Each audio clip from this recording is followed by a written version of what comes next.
Só que eu fui vendo que gestão é muito mais importante do que qualquer profissão que você faça, cara. Eu nunca falei isso em nenhum lugar, mas falando aqui. Teve um lugar que eu trabalhei durante 6 horas. Eu não vou ficar babando ovo de absolutamente ninguém. Eu não gosto de ter chefe, cara. A Ambev, eu ganhei tudo que é possível ganhar da Ambev, cara. Tudo. Se esse jogo é fácil, eu simplesmente passo pro próximo. Porque eu me desencanto com o jogo. Quando o jogo é muito fácil de ganhar. Eu sei o que eu sou ruim. Eu sei real o que eu sou ruim. Se eu tenho que te cobrar mais do que você se cobra, você não tem que estar no meu time.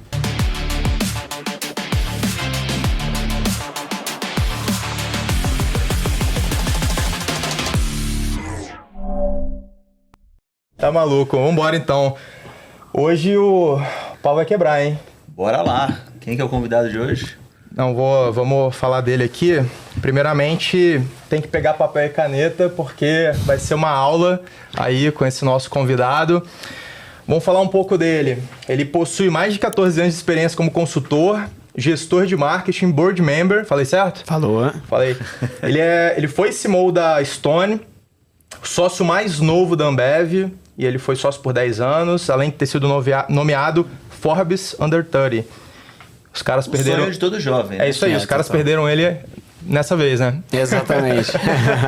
Ele é fundador da For Equity, primeira venture capital especializada em investimentos de marketing no modelo Mid For Equity. É fundador da Lever, que é uma consultoria estratégica. E aí ele ajuda empresas a acelerar negócios a partir de alavancas como PR, Growth e CRM. Ele é o nosso convidado hoje aqui da mesa de Gaut, Felipe Atab. Obrigado, galera. Irmão. Seja obrigado bem-vindo. demais. Tamo junto. Bom, vamos lá, né? Eu sou o Rafael, esse aqui é o Eric, meu co-host. E aí, Vamos pra mais uma, né? Você tá bem, cara? Tô bem, cara. Vamos falar aí sobre growth, sobre dados. Vambora. Eu falo muito de dados, de métricas. Boa. Então é a minha especialidade. Eu tenho uma dúvida sobre indicador que eu falei, putz, eu preciso perguntar isso. Boa, vambora. Vamos aproveitar, cara. Vamos aproveitar. Você que tá aí na academia, em casa, ou sei lá, no carro, pega papel e caneta. No carro não pode. No carro não pode. Nem na academia, nem na esteira também não. No cloud ou... Boa. Mas é isso aí, galera. Gente, vamos começar aqui a Tab. Quando você era um Atabzinho... Eu sou a Tabzinha até hoje, porque eu tenho 1,70m. Então, assim, eu sou quase uma Tabzinha até hoje. Boa. Cara, mas vamos falar do teu início, cara. Lá na infância, na adolescência, o que te marcou, assim, pra você trabalhar com o que você trabalha hoje? Cara, é uma boa pergunta isso. Na verdade, eu queria ser arquiteto, tá? Eu fiz todo o processo para fazer faculdade para arquitetura. Então, eu fiz lá o curso lá para desenho, para aprender a desenhar e tudo mais. Eu sempre fui um cara muito visual, assim. Eu gostava muito da parte visual e eu achava que a arquitetura meio que ia condensar isso. Só que meu pai, ele sempre foi, entre aspas, um empreendedor, porque ele era dentista, bonitinho lá na cadeira de escritório e tudo mais, o consultório dele. E deu na telha dele que ele falou, cara, eu acho que a odontologia vai morrer. Isso em 90 e nada, assim. Ele falou, cara, acho que da maneira que a odontologia é hoje, dificilmente a galera vai, porque tá formando um monte de dentista, tá diminuindo muito a qualidade, cada vez vai estar se cobrando mais barato pelas coisas de odontologia. Acho que ele não previu a parte de estética, que a odontologia foi depois, né? Sim. Faceta e tudo mais. Preenchimento, acho que não era a pegada dele. E ele falou, cara, acho que eu vou pro ramo de construção. E ele começou a construir casa, cara. Criou uma imobiliária, começou a construir casa, virou construtor, fez tudo. Então, eu tive um empreendedor perto. Que olhou o que era o mercado antes e falou, cara, eu acho que eu preciso ver isso de uma maneira diferente. Só que meu pai nunca foi um empreendedor empresário. Ele foi um empreendedor barriga no balcão, vamos colocar assim. Sentava lá, tava na obra e tal. Ele nunca gerenciou bem as coisas. E por não gerenciar bem a obra, a parte financeira, ele quebrava frequentemente. E eu sempre quebrava dentro de casa também, né? Porque no momento a gente era muito abastado, outro momento a gente não tinha tanta grana, faltava dinheiro pra absolutamente tudo e aí meio que equalizava. E minha mãe sempre foi uma pessoa não empreendedora. Ela era analista de RH, a vida inteira dela. Assim, ela sempre foi a mais tradicionalzona, formada em pedagogia, fez lá analista de RH, ficou a vida inteira como analista, chegou em coordenadora de RH e se aposentou. E essa foi a vida dela, cara. Assim, ela ganhou, acho que no máximo R$4.500 de salário a vida inteira, assim. Então, realmente foi... E ganha até hoje uma aposentadoria lá normalzinha e é a vida deles, assim. Meu pai lá nas maluquices dele e minha mãe nessa. E eu vivi isso durante... Cara, eu tô com 35 anos hoje. Eu vivo isso desde 15 anos, cara. Até menos de 15 anos. Então, tem loucuras de momentos muito abastados de grana, tem loucuras de momentos não tão abastados. Então, eu acho que a arquitetura veio de um lado porque meu pai já tinha esse negócio de construção. Eu falei, cara, legal isso, gosto desse lado de arquitetura. Só que eu fui vendo que gestão é muito mais importante do que qualquer profissão que você faça, cara. Você pode ser médico, você pode ser advogado, você pode ser qualquer coisa na tua vida. Se você não tem a parte de gestão dentro da tua empresa, dificilmente você vai ser bem sucedido no que tu tá fazendo, a não ser que o mercado endereçável seja enorme. É tão grande que até fazer errado você ganha dinheiro. Tipo petróleo, tipo mercado financeiro, entre outros que são realmente muito grandes em termos de tamanho de mercado. E aí, a Tabzinho lá do início falou, cara... Eu era um péssimo aluno, sempre fui um péssimo aluno na faculdade, na época da escola. Somos dois. Sempre fui um péssimo aluno, sentava lá no fundão, só fazia besteira, colava pra caramba, nunca gostei de... Já reprovou? Nunca reprovei, mas assim, fui no limite pra não reprovar. Pegou pra tudo, assim, tipo assim, prova final da final de não sei o que lá, assim, minha média, eu acho que o mínimo pra passar era 6, eu tirava 6, 6.1, 6.2. Chegava pros pais, passei, hein? Passei, mas tá ali. Escondi o boletim. Exato, eu nunca tive nota boa, nunca tive nenhuma matéria nota boa. Não era bom em matemática, não era bom em nada de nada, assim. Só que chegou no terceiro ano, eu falei, cara, ou eu vou ser bom em alguma coisa e vou ser alguém na vida, porque, sei lá, em berço esplêndido eu não vou estar, entendeu? Sim. Porque não tem lá uma base, cara. A base da família da minha mãe é muito pobre, a base da família do meu pai é muito rica, mas eu não tive contato com ela, só meu pai teve contato. Então, era assim, eu vou vencer na vida pelas minhas pernas. E eu e meu irmão, a gente é muito parecido nesse sentido. Meu irmão foi pro lado de advocacia e eu fui pro lado de ADM /marketing /publicidade. Ele é mais velho ou mais novo? Ele é 1 ano e 10 meses mais velho que eu. Tá. Então, assim, quando a gente foi criado meio que junto, assim, a gente é muito, muito, muito parecido. E dentro desse lado, do Atabzinho mais jovem, eu falei, cara, eu quero fazer 2 faculdades ao mesmo tempo. Desde aquela época, eu não sei do que me meteram na cabeça que eu queria fazer 2, mas eu falei, eu queria fazer 2 faculdades ao mesmo tempo. A administração eu achava incrível, mas eu achava muito... contabilidade, sabe? Sim. Aquele lá by the book tradicionalzão. E publicidade eu achava incrível, porque eu peguei uma época onde publicidade eram os anos... hype, né? No hype, Washington Oliveto. Putz, você pega nomes incríveis dentro da publicidade, da comunicação brasileira. Eu via esses caras e falava, cara, é legal esse negócio. TV bombando, né? Então a gente vendo muito TV dentro da nossa cidade, tendo lá comerciais muito emblemáticos. A gente fala, cara, esse negócio é realmente muito legal e muito criativo. Eu falei, puta, eu vou fazer 2 faculdades ao mesmo tempo, porque eu acho que nenhuma é completo. E eu fiz 2 faculdades ao mesmo tempo. Eu fiz ADM, industrial, na verdade, que é tipo uma engenharia de produção mais leve, dentro de uma faculdade federal do Rio chamada Cefet. Eu acho que tem Cefet até dentro do Brasil como um todo. Sim. Então eu fiz Cefet, que era uma faculdade tipo técnica mesmo. Você fazia curso técnico, você tinha engenharia, e dentro lá tinha uma faculdade que era de ADM, mas uma ADM mais industrial, que era ADM administração industrial e não administração empresarial. Então eu fiz PCP, planejamento de produção, fiz coisas muito legais dentro de ADM. E ao mesmo tempo, eu fiz SPM, publicidade dentro da SPM, acabei passando com bolsa e tudo mais, e eu fazia as 2 ao mesmo tempo. Então minha vida era foda, porque eu saía de Niterói, que era uma cidade do lado do Rio, pegava um ônibus de manhã, ia pra SPM de manhã, que era a aula, era basicamente de 7 ao meio-dia, saía de lá, voltava pra Niterói, porque era mais barato na época por ônibus, mas voltar pra Niterói e almoçar e depois ir do que almoçar lá.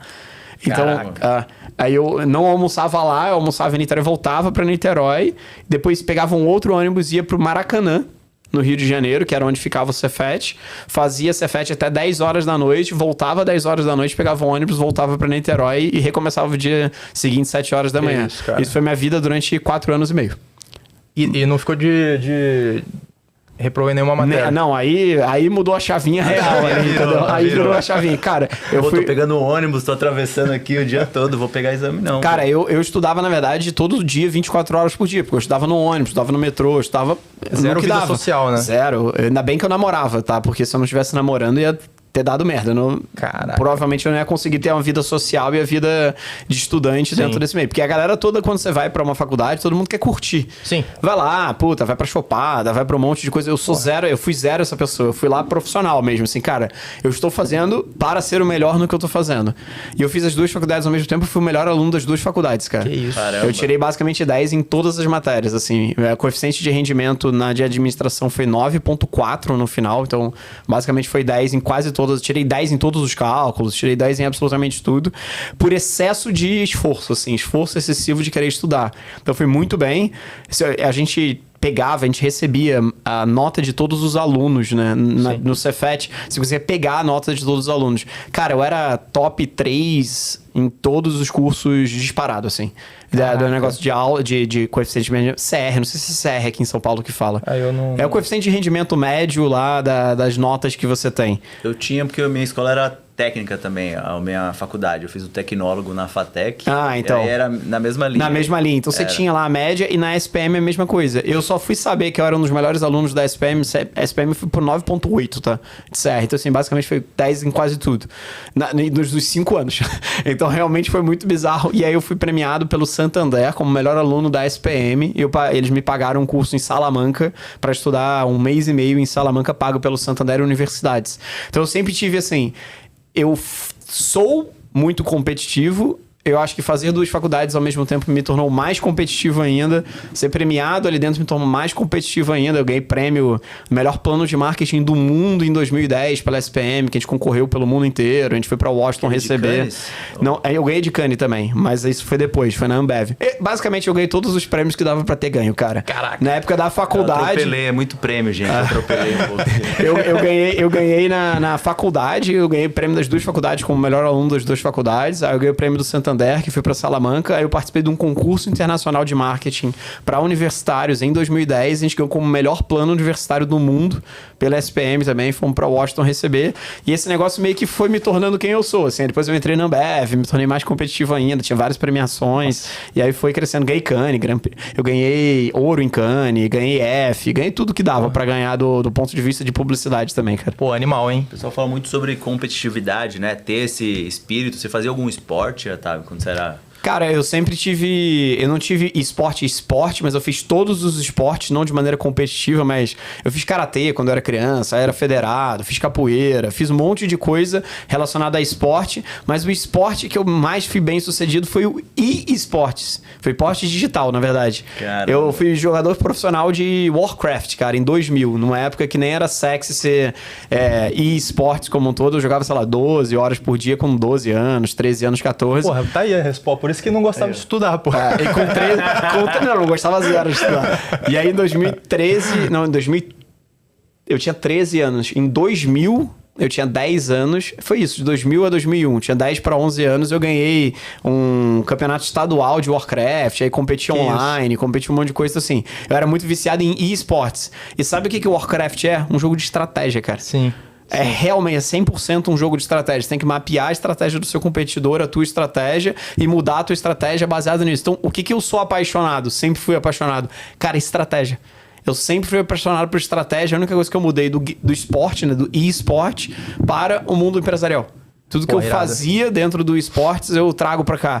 Cara, eu mapeava tempo das pessoas fazer, contava a quantidade de passos que o cara dava no mapa. Que isso, Tinha uma porrada de coisa que a gente fazia na época que nem era tão... Hoje eu faço isso no mundo corporativo. Então, o que eu sou hoje, de ser apaixonado por business model, ser apaixonado por mercadologia, ser apaixonado por estratégia, tudo isso veio de uma base de gaming, cara. Que isso? De game mesmo. A gente ficou jogando Tibia, né? Eu era do Tibia, a gente era do Tibia, cara. Tibia é lá, Tibia é ruim, cara. Tibia é ruim. 2Dzão lá, aquele negócio. Eu jogo até hoje, tá? Eu jogo LOL até hoje. Eu jogo LOL até hoje, lá de brincadeira e tal, pra passar tempo, é legal pra caramba, mas assim, o LOL tem menos estratégia do que tinha o Warcraft. O Warcraft é 100% um jogo de estratégia, o LOL é menos necessariamente só um jogo de estratégia, porque você tem 10 pessoas jogando, né? Sim. Então, é mais complexo. Normalmente, o Warcraft é 1 pra 1.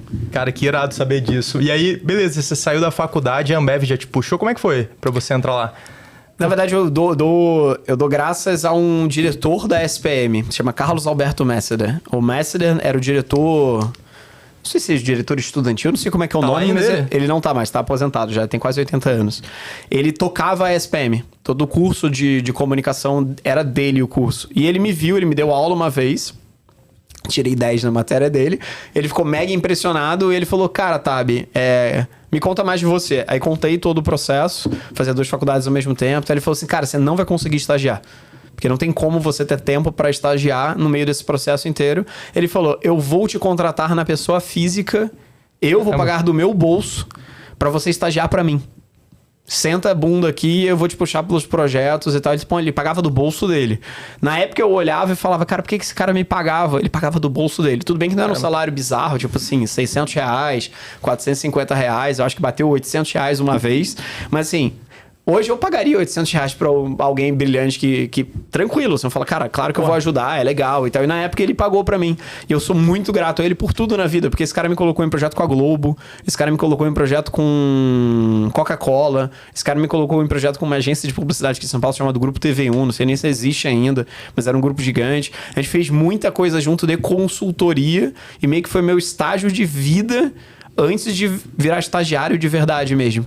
E aí, no final da faculdade, uma amiga minha de Niterói também, que estudava no Cefet comigo, administração, a gente pegava o ônibus juntos, chama Evelyn Cardoso. Ela entrou na Ambev. Ela falou, cara, você tem super perfil da Ambev. Acho que você deveria vir pra Ambev. Eu falei, claro, era o sonho de vida, assim, era legal pra caramba. Aí, loucuras da vida. Antes dela me falar isso, eu tinha feito o processo de estágio. Eu não passei na prova da Ambev. Do processo de estágio. Do processo de estágio da prova da Ambev. Caramba. E aí ela me convidou para ir pro centro de distribuição que ela estava, que era um centro de distribuição em Niterói, chama CDD Niterói, que é Centro de Distribuição de Niterói, para fazer um processo seletivo para supervisor de trade marketing. É um belo nome bonito para pessoa que cola o cartaz nos supermercados, tá? Supermercados e bares e tudo mais. Eu falei, cara, o nome supervisor é legal. Tô aqui formando. Trade marketing, tá dentro do marketing, também. Legal também. Vou fazer o processo. E fui fazer o processo, eu não tava nem formado em nenhuma das 2 faculdades. Eles abriram uma exceção para mim, eu consegui passar dentro do processo, eles abriram uma exceção e eu fazia faculdade e trabalhava. Nossa, você trabalhava na parte da tarde, então. Não, então eu trabalhava full e a faculdade nessa época já era o último período. Então eu pegava na parte da noite, pegava um pedacinho. E aí eu saía de lá, ia pra faculdade, estudava à noite, voltava no dia seguinte. Então assim, minha vida nunca foi fácil, cara. Sempre foi um negócio muito de trabalhar excessivamente. E foi muito legal, porque do cara que colava coisa no ponto de venda... Talvez eu não fosse o tradicional, porque teoricamente eu era muito bem formado, então Sim. na média eu ia ser mais acelerado. A turma reparou isso e eu fui muito acelerado, assim. De 6 em 6 meses ou de 5 em 5 meses na média eu era promovido dentro da Ambev. E eu era um cara muito competitivo, então eu descobri que tinha... sei lá, ele chamava de top regional, melhor supervisor de trade marketing da regional Rio de Janeiro. O cara que colava mais rápido. Sei lá o que eram os indicadores na época, tá? Mas assim... Eu olhei e eu falei, o que tem que ser pra ser esse negócio aí? Vambora, vamos ser esse negócio aí. Cara, eu ganhei 6 meses seguidos, assim. É um negócio bizarro, porque... Então, gestão à vista na veia. Gestão à vista, o tempo inteiro. Então, eu me formei, cresci muito rápido, consegui me formar nas 2 faculdades. Logo depois de eu ter me formado nas 2 faculdades, eu já estava no 2º cargo dentro, que eu estava como analista de apuração de resultados. Então, eu era menos o cara que colava e eu já era o cara de dados. Era tipo um cara de BI interno dentro do centro de distribuição. Eu era um analista de apuração de resultados que eu sentava e ficava fazendo Excel pra caramba. Não tinha BI na época, estruturava toda a parte de análise de dados, análises estatísticas, análise... E aí, fiquei 6 meses, virei supervisor de vendas, fiquei liderando 6 vendedores, e aí depois, no meio desse processo, eu consegui passar no trainee da Ambev. Então, depois de 1 ano e meio, mais ou menos, eu virei trainee da Ambev, e aí isso eu entrei em 2012... Virei trainee em 2014, na época da Ambev. Mas eu já tinha ganhado ranking de analista de apuração de resultados. Ganhei todos da regional. Supervisor de venda, ganhei todos da regional. Então eu fui meio que sempre muito competitivo comigo mesmo para ir me destacando dentro dessas jornadas.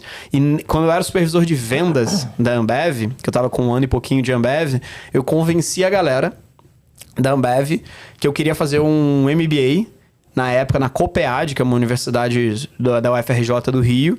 Eu topei que eles me deixassem não trabalhar toda quarta-feira, o dia inteiro. Eu não trabalhava quarta-feira, para fazer o MBA, porque o MBA era o dia inteiro. na quarta-feira. Então era de 7 da manhã até 6, 7 horas da noite. Eu passava o dia inteiro no MBA com 21 anos. Idade média da galera era tipo 35, eu tinha 22. Então foi logo depois da faculdade em si. Eu fui aceito pelo MBA, não sendo gerente nem nada, mas eles escutaram a minha história e falaram, cara, vou dar a oportunidade. E eu dei, e eu trabalhava todo sábado pra Ambev o dia inteiro. Então, assim, eu substituí a quarta-feira por todo sábado. Durante todo um ano para conseguir fazer o MBA. E normalmente a gente já trabalhava todo sábado, mas era um sábado por mês.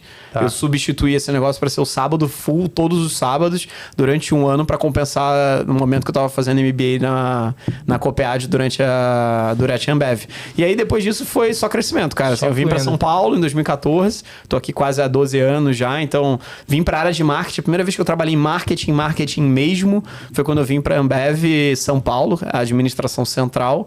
Eu virei analista de Skoll, analista de marketing de Skoll, que era quase uma pessoa de apuração de resultados também, de BI de Skoll. Aí depois de 6 meses eu virei gerente de plataforma universitária de Skoll, que fazia Skoll Facu, aquele negócio em volta dos bares e tudo mais. Litrão, exatamente. Pô, aí depois de Skoll Facu eu virei gerente de Corona, do Brasil, não. Antes eu virei gerente de Antártica no Brasil, depois eu virei gerente de Corona, depois eu virei gerente de Brahma, depois eu virei diretor de planejamento estratégico para todas as marcas da Ambev, depois eu virei diretor de Global Brands de todas as marcas globais, lancei Spaten, lancei Bex, trouxe, enfim, várias marcas legais para dentro do Brasil, e aí foi pandemia e 10 anos de história, foi basicamente isso, cara. Caramba, foi bem, assim, prematuro, né? Foi muito prematuro. Cara, de 6 em 6 meses eu era promovido, tá? Assim, real. Porra, que legal. E aí virou sócio antes do... Você tem essa história, né? Eu virei sócio em 2000... No tempo médio de você virar sócio na Ambev são 10 anos. Então, no momento que você entrou, 10 anos depois é o tempo médio de você virar sócio. E depois de 5 anos a mais, você normalmente vira diretor. Então, pra você virar diretor, são um total de 15 na média. Pra você virar sócio, são um total de 10. Eu virei sócio da Ambev em 2015 para 16... Não, 2016. Então, eu entrei em 2012... Só que eu entrei como trainee efetivamente em 2014, e aí foi teoricamente de 2014 até 2016 para 2017 que eu virei sócio. Tinha 25 anos. Tinha 25 anos. Que isso, cara. Por isso foi o Forbes Under 30, né? Eu não fui Forbes Under 30 por isso, mas assim, foi muita coisa... Cara, que se eu pegar toda a minha história, foi muito de prêmio, cara. Prêmio, de conquista e tudo mais. Eu sou um cara aficionado, assim. Qual é a meta? A meta é essa daqui para ser reconhecido? Vamos fazer para ser reconhecido e vamos para a próxima depois. E uma coisa muito bacana, acho que você trouxe desde o início, desde quando você aceitou trabalhar com o seu professor, né? O Carlos Alberto, sim. Pô, desde o início, acho que... Eu sempre falo que não existe bala de prata, né? Não existe, cara. E acho que a única bala de prata que você tem que ter, né? É você estudar muito, ser humilde intelectualmente. E eu lembro do meu primeiro trabalho que... Pô, ninguém queria aceitar na faculdade a bolsa de R$500 que tinha. Aí eu aceitei, quando eu cheguei lá, falaram assim, pô, tá desatualizada, é 800. Aí eu brinco que até hoje eu ganhei 60% de aumento no primeiro dia de trabalho. No primeiro dia, que legal, cara. Então você tem que aceitar, aprender. Eu acho que é um conjunto de vários aprendizados e também de muito trabalho, Total. né? Então acho que combinar muito essa questão... Acho que é um aprendizado que todo mundo tem que ter. E fazer as escolhas corretas, tá? Porque as escolhas corretas te levam para caminhos que você nem pensa. Olha que loucura, tá? Eu nunca falei isso em nenhum lugar, mas falando aqui. Teve um lugar que eu trabalhei durante 6 horas. Eu entrei na Icatu Hartford, que era uma empresa super grande de seguros e etc, de previdência e tudo mais. Eu entrei, passei no processo seletivo antes de entrar na Ambev, para ser estagiário da Icatu. Eu entrei na Icatu, olhei a Icatu, durante 6 horas, eu falei, cara, não é pra mim essa porra. Eu vou pedir demissão. Eu pedi demissão no mesmo dia. Caramba, os caras ficaram satisfeitos ali. Satisfeitos, com certeza não ficaram satisfeitos, mas assim, eu pedi demissão no mesmo dia. Então assim, você tem que saber o que é bom pra ti e o que não é bom pra ti. Se você sente que aquele negócio não é bom pra ti, cara, não adianta, assim, o contexto faz a tua relevância. Sim. Se você é extremamente bom e você acha que você é extremamente bom em determinada coisa e você não está sendo valorizado, talvez o problema seja o ecossistema e não você. Se você pegar um relógio velho fora de contexto, teoricamente é simplesmente um relógio velho. Mas se for um relógio muito incrível e estiver dentro de um museu, talvez aquilo tenha um valor enorme que não necessariamente. Cara, se pegar a Mona Lisa, um quadrinho de 15x15, ridículo ali, se tirar ele fora do contexto do Louvre ou fora do contexto de arte, Não é nada aquilo. Você poderia estar dentro de um lugar simplesmente esquecido. Então, você tem que entender um pouco do teu valor também. O que você agrega, o que você é bom. Eu tive o benefício na minha vida de o que eu sou muito bom é muito valorizado dentro das empresas do ponto de vista monetário. Sim. E eu acabei crescendo muito por isso. De repente, no que você é bom, não necessariamente no mercado corporativo, você vai ser valorizado. Mas eu também entendi que, olha, o que eu sou bom tem um teto dentro das empresas. O teto é de direção. Eu, no máximo, chegaria a diretor dentro de uma empresa. Ou CMO, porque no final CMO e diretor é a mesma coisa. Mas assim, por quê? Porque eu não engulo o sapo, cara. Eu não vou ficar babando ovo de absolutamente ninguém. Eu não gosto de ter chefe, cara. Eu gosto de ser um cara livre, eu gosto de ser um cara criativo, eu já sou mais dedicado e me autocobro muito mais do que qualquer outra pessoa que tenha capacidade de me cobrar. Então, assim, não queira ser meu chefe, porque você não vai conseguir me cobrar mais do que eu me cobro. Você tem que me dar autonomia para fazer coisas legais. Por isso que eu resolvi empreender. Entendi. Entendeu? Então, assim, ter autonomia, né? E tá no seu canal de potência também. Tá no meu canal de potência, de genialidade dentro dessa autonomia. Então, eu sei. Poderia ser CEO de uma grande empresa? Poderia. Mas eu teria que mudar o que eu sou. Eu não sou bom, hoje eu me reconheço em relação a isso, para ser um bom CEO de uma grande empresa. Porque o CEO de uma grande empresa, ele lida muito menos com estratégia, ele lida muito menos com o dia a dia, ele lida muito mais com o board. Isso. Simplesmente direcionar a estratégia e cultura da empresa para o board. O Napoli, que vocês também conhecem, tem a frase a quem tu serve. Quando você é executivo, a frase se aplica igualzinha. Você está servindo a alguém. Você como CEO está servindo ao board. Você como diretor de marketing está servindo ao CEO. Você tem que saber a quem tu serve para você crescer. Eu cresci rápido dentro das organizações onde eu passei, porque eu sempre soube a quem eu servia. Eu fazia um planejamento estratégico sucessório meu de como eu seria promovido todos os anos. Porque eu tinha que agradar a pessoas específicas para ser promovido todos os anos. É saudável? Não é saudável. Hoje eu vejo que eu não gostaria de fazer isso o resto da minha vida. Por isso que eu prefiro ser empreendedor. Empreendedor serve ao cliente. Sim. Eu prefiro ser serviço ao cliente. E por isso vocês me perguntaram o negócio de venda de empresa, investidor e etc. Eu não gosto, cara. Porque eu sei o que eu sirvo bem. Eu sirvo bem ao cliente. Eu não sirvo bem investidor. Eu não sirvo bem a quem quer, de alguma forma, me polir. De me moldar para uma coisa que a pessoa quer. Cara, você nunca vai conseguir o que você quer para mim. Eu vou conseguir o que eu quero para mim. Porque eu já me provei que eu consigo tudo que eu quiser na minha vida. É só eu querer. Sonhar e identificar como é que eu chego lá. Eu não tenho como alguém ficar me mandando fazer. Então, eu preciso entender o que eu sou bom. Hoje, eu sou muito melhor empreendendo do que sendo executivo. Cara, que legal. Lá você foi, né, Forbes Under 30, e aí eu até na abertura do podcast eu falei que os caras te perderam ali, né? Por que os caras te perderam ali? Compartilha aí com a gente. Cara, na verdade, eu sempre empreendi dentro da Ambev, né? Então, assim, eu fui valorizado. É muito legal ter passado 10 anos na Ambev. Eu fiquei, desses 10 anos, 5 anos de sócio, né? De 6 para 5 anos de sócio ali. E foi muito legal, porque eu era muito novo, cara. Era muito, muito novo. Se você pegar a média de idade da galera, a Ambev, sei lá, tem 35 mil funcionários, 200 e poucos sócios. É pouquíssima gente que é sócio. Se eu pegar os sócios que estavam do meu lado, são pessoas muito mais relevantes, pessoas muito mais qualificadas, com muito mais tempo de mercado do que eu. E eu era sócio, eu crescia muito mais rápido, eu era valorizado. A gente tem uma avaliação na Ambev que é tipo assim, 4A, 4B, 3A, 3B, 2, 1A, 1B. O que é isso? Você dá uma nota todo ano para 100% das pessoas da Ambev. Se você tem menos de 3 a 6 meses no cargo, você ganha nota 2. Nota 2 eu não consigo te avaliar. Se você está underperformance, você pode ser um A ou um B. Um B é demissão imediata. Você não tem nem plano de reversão. Você vai ser demitido imediatamente. Um A, você está underperformance e você tem direito a um PDI, que é um plano de desenvolvimento individual. Você tem 6 meses para performar, senão você está demitido também. O 3A e 3B é você está bem na tua função. O 3A é você está bem, mas talvez você seja promovido num horizonte de 1 ano, 2 anos. E o 4A, 4B é 4A, você está pronto. Perdão, 4B, você está pronto para ser promovido. Você já entregou tudo, é maravilhoso. O 4B é você está pronto, mas a gente não tem a vaga para te promover. Então eu vou te deixar pelo menos 6 ou 1 ano dentro desse cargo com essa avaliação para te promover. Sua promoção é inquestionável. O 4A e 4B é inquestionável. Você já está promovido. A diferença entre elas é eu tenho uma vaga para ti, não tenho a vaga para ti. 4A e 4B é somente 5% do toda a Ambev. em termos de avaliação, de 5 a 10%. Eu fui 4A ou 4B 10 anos na Ambev. Todos os anos eu era 4A e 4B. Era uma curva forçada, cara. Ah, mas eu tenho nota 9.9. Se todo mundo tem 10, você pode ser avaliado pior ali dentro. Então não importa a tua nota, importa a nota relevante versus os outros. Então você tem que entender que é uma competição, cara. Absolutamente você está competindo. E eu sei ganhar competição. Em todos os parâmetros eu sei ganhar. Então você tem que entender e ir mudando. A Ambev, eu ganhei tudo que é possível ganhar da Ambev, cara. Tudo. Tudo Caramba. Que era by the book que poderia ganhar de ação, tudo que era by the book, a gente chama de Phantom Stocks, que a gente chamava de cartinha.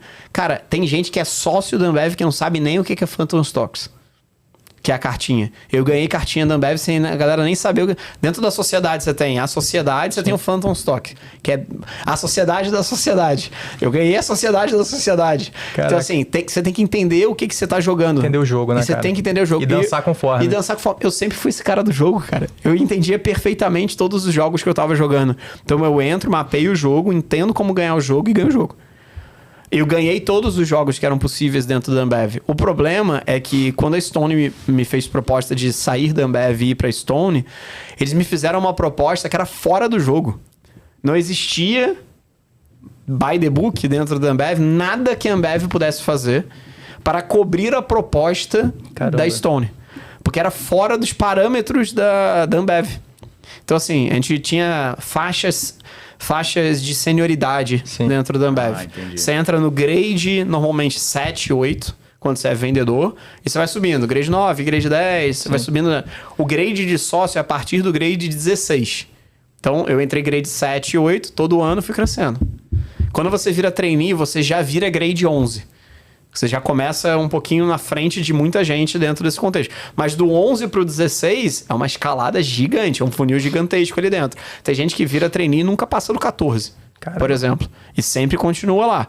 Então, você, por exemplo, se você vem em MBA externo, você se formou em Harvard e vem pra Ambev, você vai virar grade 14. 14 ou 15. Então, assim, o cara formou em Harvard e vai virar grade 14.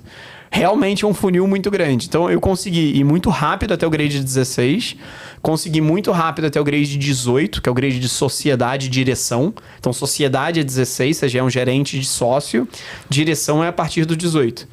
E aí, a partir do 20, você vira vice-presidente, pra cima. Então, aí depois o CEO é tipo 25. Toda essa classificação ali dentro. O da Stone era 27. Não, o da Stone, eles me propuseram ser 21. Eu era 18 na época, dentro da Ambev. Não tinha como os caras... A equivalência era tipo virar 21 dentro da Ambev. Ia virar vice-presidente. É isso, tipo assim... Aí não tinha como os caras Não tinha como ele me puxar do 18 pro 21 do nada, entendeu? Tipo, não tem... Você não pula mais do que 2 grades dentro. Então tem um playbook de... E eu sabia o playbook, então... Eu não sei se a Ambev me perdeu. Eu acho que ela nunca me perdeu. Eu sou sócio da Ambev mentalmente até hoje, cara.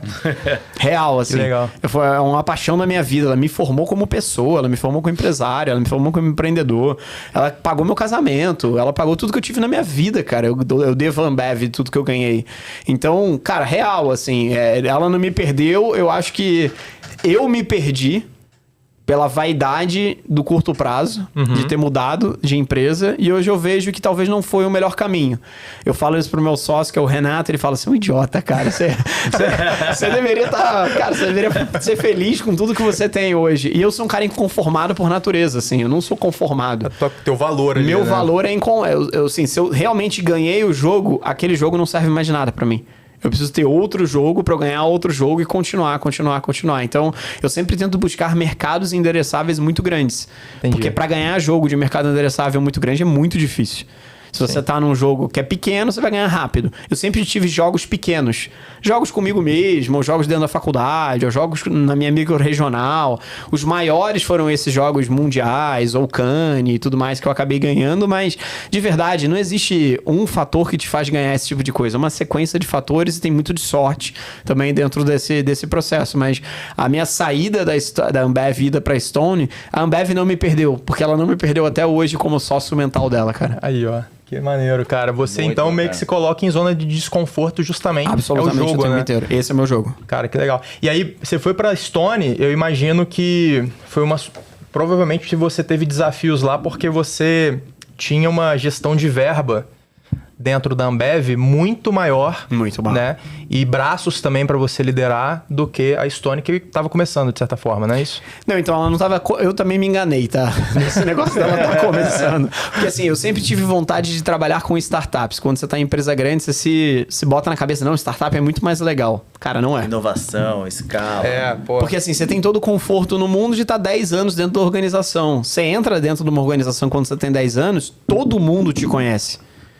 Absolutamente todo mundo te conhece, então já te respeita. Quando você fala determinada coisa, a pessoa já tem a noção do que você está falando. Quando você vai para uma instituição nova, não é a mesma coisa. Você vai construir meio que do zero toda essa jornada. Quando eu fiz a migração, a Stone eu era CMO, que era o cargo mais alto de marketing dentro da organização. Sim. Na Ambev, eu era diretor de marketing. Eu respondia como diretor de marketing para um CMO. Quando você faz o cálculo de A mais B, parece que o CMO da Stone é mais relevante do que um diretor de marketing da Ambev. Na realidade, não é, cara. Porque é um mercado muito menor, você tem muito menos orçamento, Sim. Teu time é muito menos qualificado, mas a empresa não era uma empresa pequena. A empresa já faturava próximo de, se eu não me engano, faturava uns 5 bi, já era aberta em bolsa, já tinha, sei lá, 7 mil funcionários, já era um negócio muito grande, já a Stone. A Stone, na época que eu fui, em 2021, era tipo um Nubank agora. Quando você fala Nubank, todo mundo quer trabalhar no Nubank. Já era gigante. Era gigante, já tinha IPO, já era aberto em bolsa, já tinha, sei lá, muitos funcionários. Meu time tinha 50 pessoas dentro do marketing. Então, realmente era uma... Mas assim, lembra dos grades? Sim. Que eu falei? Quando eu era diretor de marketing na Ambev, eu tinha eu tinha um grade de 16 abaixo de mim. Então, assim, eu era diretor e eu já tinha um sócio abaixo de mim, reportando pra mim, e um time de mais ou menos 15 pessoas. Onde a pessoa mais júnior era tipo grade 14. Porra, então era... Era assim, era muito high level, ali, muito qualificado. Quando eu fui pra Stone, o grade mais alto que eu tinha, fazendo paralelo, era tipo um grade 13. Das 50 pessoas. Então o CMO da Stone tinha que fazer o papel do CMO, do diretor E de tudo. Então assim, eu com o tempo consegui contratar alguns diretores lá pra dentro, formar uma galera legal e tal, mas assim, o que eu entrei e o que eu assumi era extremamente menos relevante do que eu tinha dentro da Ambev. Problema de due diligence, tá? Eu acho que grande parte das pessoas não fazem boas due diligence. Eu não fiz boas due diligence para entrar dentro da operação, porque quando você olha, você vai pela vaidade do cargo, e o cargo chama atenção. CMO, empresa aberta, coisa legal e tal. Mas hoje eu vejo, assim, quando eu vejo a qualificação, são mundos muito diferentes, são jogos muito diferentes. Quer dizer que é menos relevante? Em termos de vaidade própria, talvez seja menos relevante. Mas em termos de aprendizado, eu aprendi muito mais na Stone nos últimos 1 ano e meio que eu passei lá, do que eu aprendi nos últimos 1 ano e meio que eu passei na Ambev. Por quê? Porque lá o jogo da Ambev eu já sabia jogar o jogo. Sim. Eu sabia perfeitamente como mexer no tabuleiro, ganhar o jogo que estava sendo jogado na Ambev. Ia ser mais parecido os próximos 5 anos do que diferente. Na Stone mudou tudo. Eu não tinha um ambiente digital dentro da Ambev. Não vendia nada digital, a Ambev é 100% físico. Na Stone, existe o físico, que são os vendedores de camisa verde escrito Stone no peito, mas tem um digital muito forte também, de conversão digital. Então eu aprendi, o modelo lá é B2B, não é B2C. Então no final é muito diferente. Eu me sinto um privilegiado de ter ido para lá, porque eu não tinha todas as informações. Se eu tivesse todas as informações que eu tenho hoje, provavelmente eu nunca teria ido para Stone. Mas hoje eu dou graças a Deus que eu fui para Stone. Porque eu aprendi coisas completamente novas, me formou muito mais como um profissional muito mais completo. Eu aprendi a viver muito mais o B2B do que eu vivi dentro dos 10 anos de B2C dentro da Ambev. E então é legal, eu sempre sou um cara muito positivista, tá? Eu sempre tento olhar para o lado positivo das coisas. Eu aprendi muito tendo para Stone. Caramba, e o maior desafio que você teve lá, além do time, você acredita que tenha sido qual? Ali, cara, desafio interno meu, tá? Porque o playbook que eu tinha de 10 anos dentro da cabeça não se aplicava dentro da Stone. Porque era um playbook de 10 anos de B2C com orçamentos muito grandes, com gente muito qualificada, com todas as agências do mundo querendo trabalhar comigo na época da Ambev. E no caso da Stone, gente não tão sênior, muito mais júnior. Prioridade do marketing dentro da organização negativa. Tipo assim, ter ou não ter não faz diferença nenhuma, tanto que não substituíram o CMO até hoje da Stone. Desde a sua época? Desde a minha época. Não tem CMO. A pessoa que era do meu time na época, que assumiu, não é um cargo de CMO, mas assumiu o cargo e existe isso até hoje. Então, assim, é difícil. Quando você pega a relevância da organização, do quanto ela prioriza o marketing é muito importante para dentro dessa organização. E aí eu criei a metodologia lá do marketing centric, product centric, sales centric, a partir da vivência que eu tive. Tem empresas que nunca vão valorizar. A Stone é uma sales centric. Só que ela é uma sales centric, assim como a Ambev é uma sales centric. Só que a Ambev tem 25 anos de mercado. Os primeiros CMOs tiveram muito problema. Hoje, os CMOs da Ambev são muito mais tranquilos, porque a Ambev já aprendeu, já está em estágio de maturidade completamente diferente. No caso da Stone, a Stone não aprendeu ainda. Ela é sales-centric e pouco madura. Então ela está desenvolvendo ainda, talvez daqui a 10 anos, 15 anos, talvez tenham CMOs relevantes ali dentro que possam fazer a diferença e que tenham mais autonomia. Hoje, zero autonomia. Caramba. E uma coisa bacana, que é o sales-centric, né? Eu sempre falo sobre a questão do... Eu trabalhei CLT quase 10 anos e uma coisa que eu aprendi dentro disso tudo, Atab, foi uma questão que... Eu sempre falo que eu aprendi a ser do 10 ao 100. Legal. Não do 0 ao 1 e nem do 1 ao 10. Perfeito. Então, quando eu fui empreender, eu tive que reaprender muita coisa ali. Então, como eu tive uma trajetória carreirista, assim, basicamente... Perfeito. Eu tive que reinventar, enxergar as coisas de outra forma, não burocratizar. Não, a gente precisa fazer processo de tudo, redesenhar isso, tem indicador para tudo. E não sei como foi essa chave para você, virar essa chave quando você foi empreender. Eu queria ver a sua visão em relação a isso. Super legal. Cara, quando a gente está em grandes empresas, é do 10 por 100. Então, assim, a Ambev foi do 10 por 100, a Stone foi do... Talvez do 10 para o 100, mas não chegou no 100, chegou uma estágio de maturidade muito menor do que a Ambev em si. Quando você está empreendendo, você tem que entender o que você é bom. Normalmente, empreendedores são muito bons do 0 para 1. Tirar coisas do chão, sem processo, feito é melhor do que o perfeito, vamos colocar esse negócio na rua e testar. Tem alguns empreendedores que são muito bons do 1 pro 10. Depois de tirar esse negócio do chão, conseguem ser muito bons do 1 pro 10. E tem gente muito boa do 10 pro 100. Eu fui uma pessoa muito boa do 10 pro 100. Na época da Ambev, na época de outras organizações. Lembra que eu falei que eu não gostaria mais de ser executivo? Eu não sou mais bom do 10 pro 100. Eu aprendi que eu sou muito melhor do 0 pro 1. De tirar coisas do 0 e... talvez tocar ali até 10 e depois passar para outra pessoa, do que necessariamente continuar tocando. Aí é mais mentalidade do indivíduo como empreendedor. Para mim foi muito fácil empreender. Porque eu já empreendi sempre dentro de todas as organizações. Olha que loucura. Lembra que eu falei que eu fui promovido de 6 em 6 meses dentro da Ambev? Sim. Concorda que é de 0 para 1 de 6 em 6 meses? Exatamente. De 6 em 6 meses eu tava do 0 para 1. Sim. Então eu tinha que entregar resultado muito rápido, feito é melhor do que o perfeito, vamos pro próximo. Então assim, eu vivi dentro de uma big organização, que deveria ser do 10 pro 100, mas eu sempre vivi o 0 pro 1 ou do 1 pro 10 dentro de todas as áreas que eu passei. Todas as áreas, a direção, o diretor de marketing que eu fui, não existia essa direção antes de eu ser o diretor. Eu fui o primeiro dessa diretora de marketing. Porque a Ambev tem 7 diretores de marketing. Foi criado, eram 6 e foi criado o 7º na minha vez. Então eu peguei do 0 pro 1 dentro da minha diretoria de marketing do que eu tava fazendo. Eu sempre fui o cara que pegou as coisas iniciando. Corona, eu trouxe Corona pro Brasil. Brahma, eu fui gerente de Brahma Extra, que era uma marca nova dentro de Brahma que a gente estava lançando. Então, assim, para mim empreender sempre foi muito fácil, porque eu sempre... Aí, conectando os pontos olhando para trás é muito mais fácil do que conectar os pontos olhando para frente, né? Sim. Quando eu olho para trás, tudo que fui da minha jornada sempre foi do 0 para 1. Eu sempre fui o cara que tirou coisas do chão, tornou essas coisas muito relevantes e depois eu não toquei essas coisas muito relevantes. Tocaram essas coisas muito relevantes depois que eu saí. Então, para mim, não foi difícil empreender.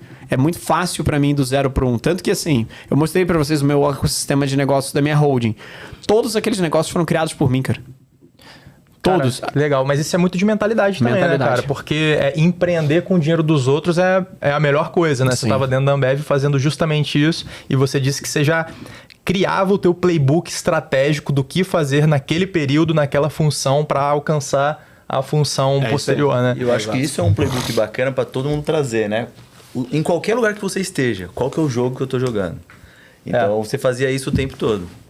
Absolutamente o tempo inteiro. Hoje a gente qualifica porque essa frase é do Napoli, né? Maravilhosa. Qual jogo que a gente tá jogando? Não sabia que era essa frase, mas assim, eu sempre fui apaixonado pelo jogo. Eu precisava entender as regras do jogo, como é que as peças se moviam pra eu conseguir ganhar esse jogo o mais rápido possível. Se esse jogo é fácil, eu simplesmente passo pro próximo. Porque eu me desencanto com o jogo. Quando o jogo é muito fácil de ganhar. E aí, como é fácil de ganhar, é muito fácil de você se manter no topo. E aí, no meu caso, eu não sou o cara que vai ganhar 10 vezes o mesmo jogo. Eu vou ganhar o jogo. Se for um jogo fácil, eu vou passar pro próximo. Se for um jogo muito difícil e sempre tem renovação, provavelmente eu vou continuar tentando ganhar os mesmos jogos sempre. Incomodado, né, cara? Perturbado. Cara, tem um stickerzinho do WhatsApp muito bom que eu sempre uso. Não me perturbe porque eu estou perturbado o suficiente. Porra, faz sentido esse cara... Tá na mesa de Gaut, né? Exato.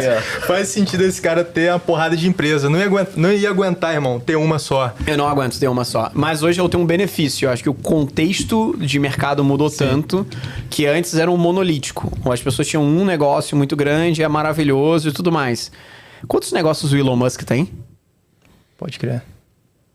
São negócios muito relevantes e muito grandes. É. Mas ele tem vários negócios. Vários. Por que ele não tá só na Tesla absolutamente o tempo inteiro?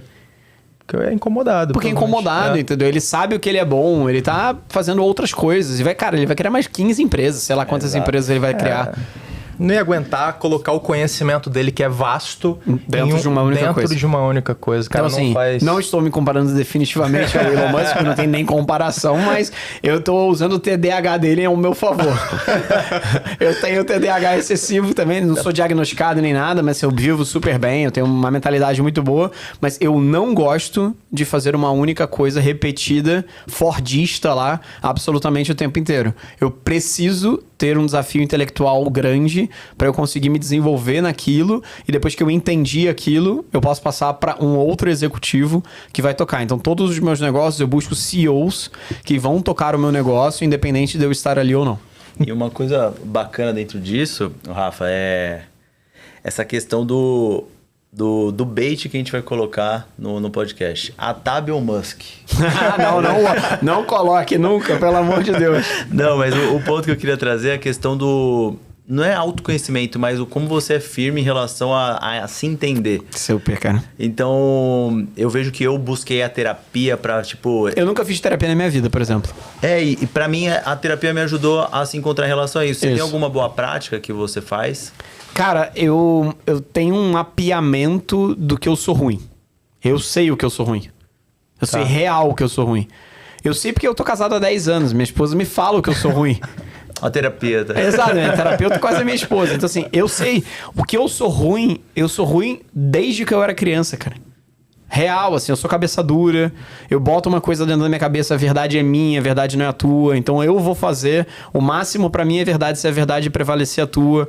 Eu não sou um bom líder de pessoas júniores, eu não tenho tempo de ensinar. Apesar de eu ser um bom professor, por que eu sou um bom professor e eu não sou um bom líder professor? Porque como líder, eu prefiro contratar alguém sênior.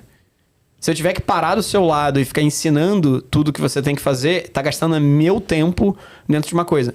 Quer ser professoral? Não vai ser do meu time.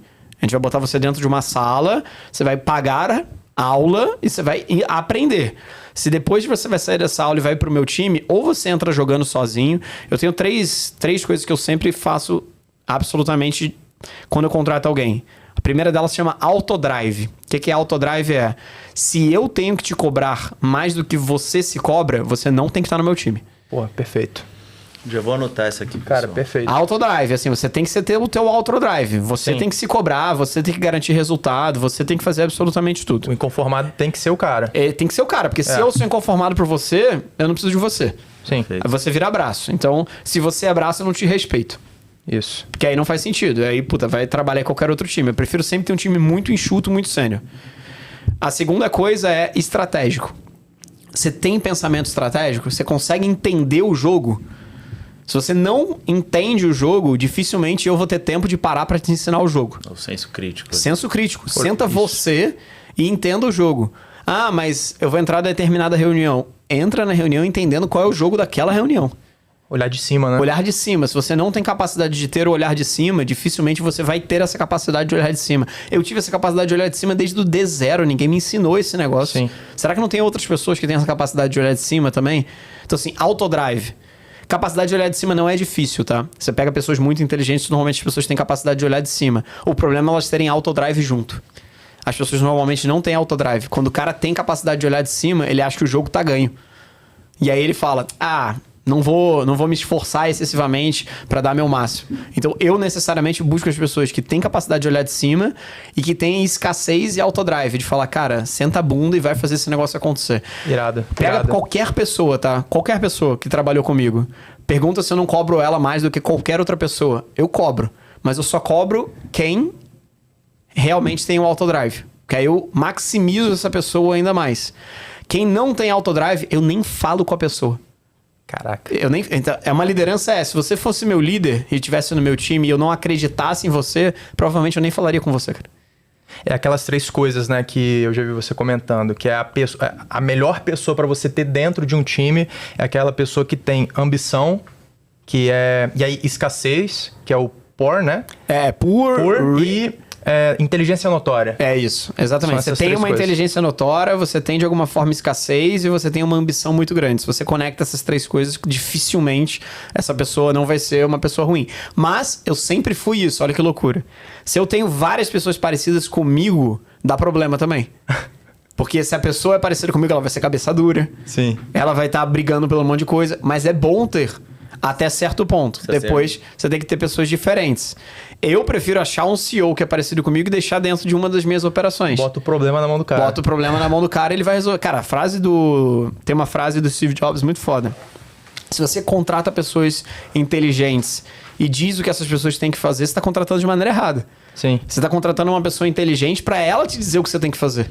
O Jim Collins fala para colocar no ônibus, né? E elas que levam o ônibus onde tem que ir. É isso. Então, tem que falar o que elas têm que fazer, né? Exato, porque eu sempre fui essa pessoa com autodrive, sempre fui essa pessoa com ambição, sempre fui essa pessoa com escassez. E a última variável que eu coloco agora, então, é pensamento estratégico para trabalhar junto comigo, autodrive para trabalhar junto comigo. Se não tem autodrive, eu nem vou falar com você.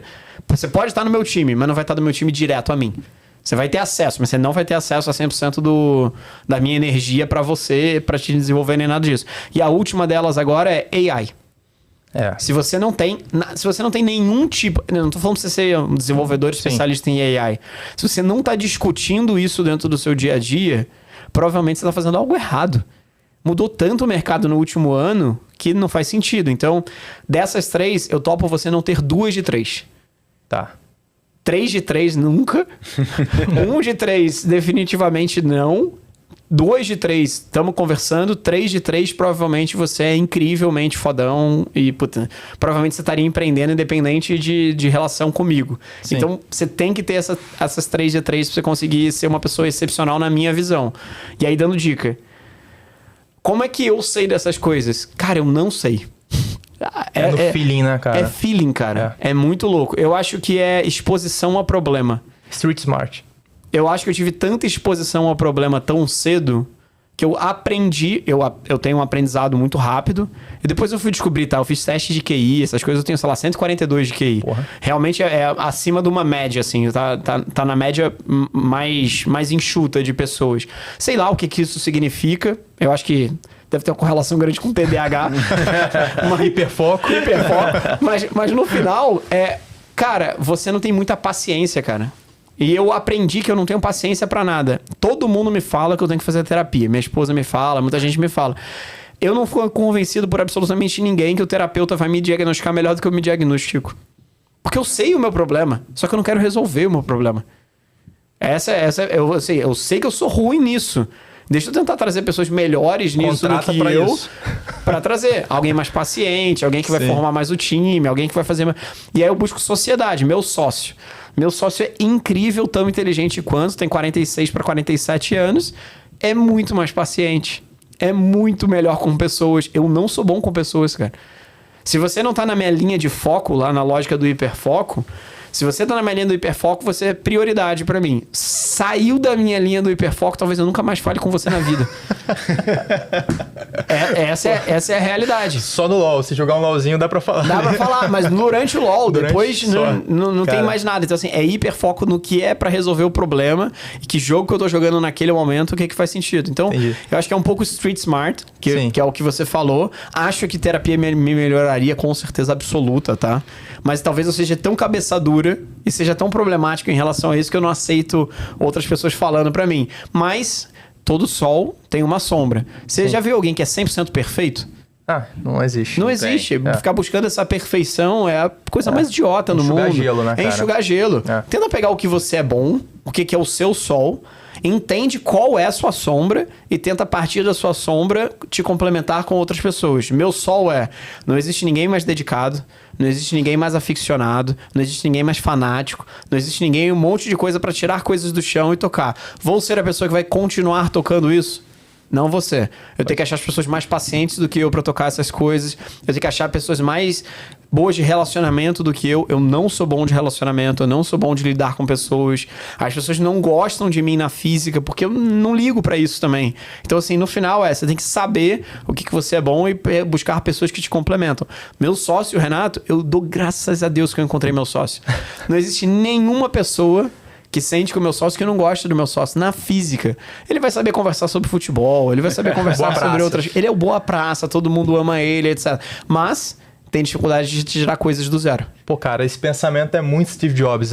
Foque no que é bom, terceirize o resto. Você deve ser muito fã desse... E eu falo da terapia sempre que alguém pergunta, eu falo assim, cara, se você tem algum ciclo seu que tá te impactando negativamente, que você sabe que você é ruim, você não tá corrigindo ele tá te empacando de alguma forma...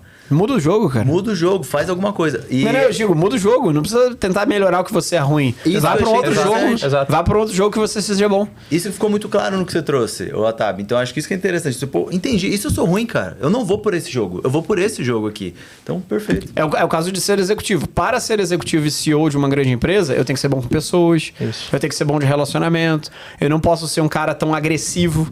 Não é agressivo de xingar pessoas. É agressivo em termos de... Em ponto de vista de jogo. Vou ganhar esse jogo e vou ser agressivo nesse jogo para ganhar esse jogo. O mundo corporativo não valoriza isso. Porque ele é binário. Ou você vai ganhar e vai ser incrível, ou as pessoas vão te odiar no meio do caminho. Não tem como. É muito mais um jogo banho-maria. Você tem que saber ir levando a galera no banho-maria, levando o board no banho-maria, levando todo mundo no banho-maria. Eu não sou muito essa pessoa, entendeu? Não adianta eu tentar ir para esse outro lado. Por isso que o empreendedorismo é maravilhoso dentro desse lado. A não ser que eu queira mudar muito a minha persona, a minha pessoa, adaptando a minha persona e a minha pessoa para ser bom nesse determinado jogo. Eu prefiro jogar jogos onde a minha fortaleza é valorizada dentro daquele jogo. Vou jogar basquete? Eu tenho 1,70 m, cara. Adianta eu ser o melhor do mundo nas técnicas de basquete, aprendendo absolutamente tudo. Vai vir um cara com 2,10 m, ele tem 40 centímetros a mais do que eu. Acabou, cara. Acabou. Não sei se vocês viram a palestra da Maria Cândida. Sim. Que ela fala sobre a questão dos pontos fortes. Então, se aquele jogo não é seu, não joga. Não joga. Então, o seu ponto forte vai te jogar muito mais longe. Vai te levar 10 vezes Eu mais. acho que o maior erro das pessoas é não identificar qual é o jogo e não identificar se aquele jogo é para você. Porque se você tá jogando um jogo que não é para você, qual a probabilidade de você ganhar aquele jogo? Nenhuma. Vai jogar o jogo que é bom. Talvez o Daikatu, que eu pedi demissão com 6 horas, eu olhei o jogo e falei, eu não vou ganhar esse jogo. Não tem como eu ganhar esse jogo. Eu vou estar jogando um jogo que não é bom pra mim. Cara, tem que ser muito romântico, né? Mas é outra coisa. Eu sou racional a um nível tão alto que eu não me conecto emocionalmente com as pessoas. Eu sou extremamente racional. Eu identifiquei que aquele jogo não é pra mim, eu vou sair daquele jogo, ponto. Não, mas as pessoas confiaram em você. Obrigado, mas eu não vou performar, galera. Canal de potência. É uma outra coisa. Eu não faço nada pelas outras pessoas. A não ser que seja o jogo que eu estou jogando e faça sentido. Tá no mesmo trilho ali. Tá no mesmo trilho, vai ser legal. Então, tem uma parte de egoísmo grande, mas parte do egoísmo é você entender no que você é bom, cara. Tá aí. Eu só abro mão, de verdade, eu só abro mão de coisas que eu sou ruim pela minha família. Pela minha esposa, pelo meu filho, pelos meus pais, etc. Sim. Isto eu vou me desenvolver no que eu sou ruim para facilitar. Porque tem escolha deles não serem a minha família. Pois é. Esse jogo tá dado, cara. Esse jogo é um jogo que não tem como mudar o jogo. O jogo está lá. Você tem que aprender e se adaptar àquele jogo da melhor maneira possível. Todos os outros jogos, eu consigo trocar meu filho? Pois é. Falar, deixa eu tentar pegar um outro filho aqui pra jogar o jogo diferente e tal. Esposa até dá, mas eu não sou esse tipo de pessoa. Eu escolhi que a Larissa vai ser a esposa pelo resto da minha vida.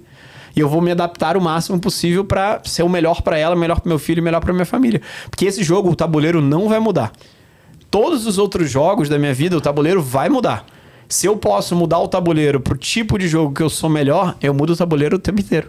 Porra, animal. E aí tá aí a importância do DISC na hora de contratar, né, cara? Cara, olha que loucura, tá?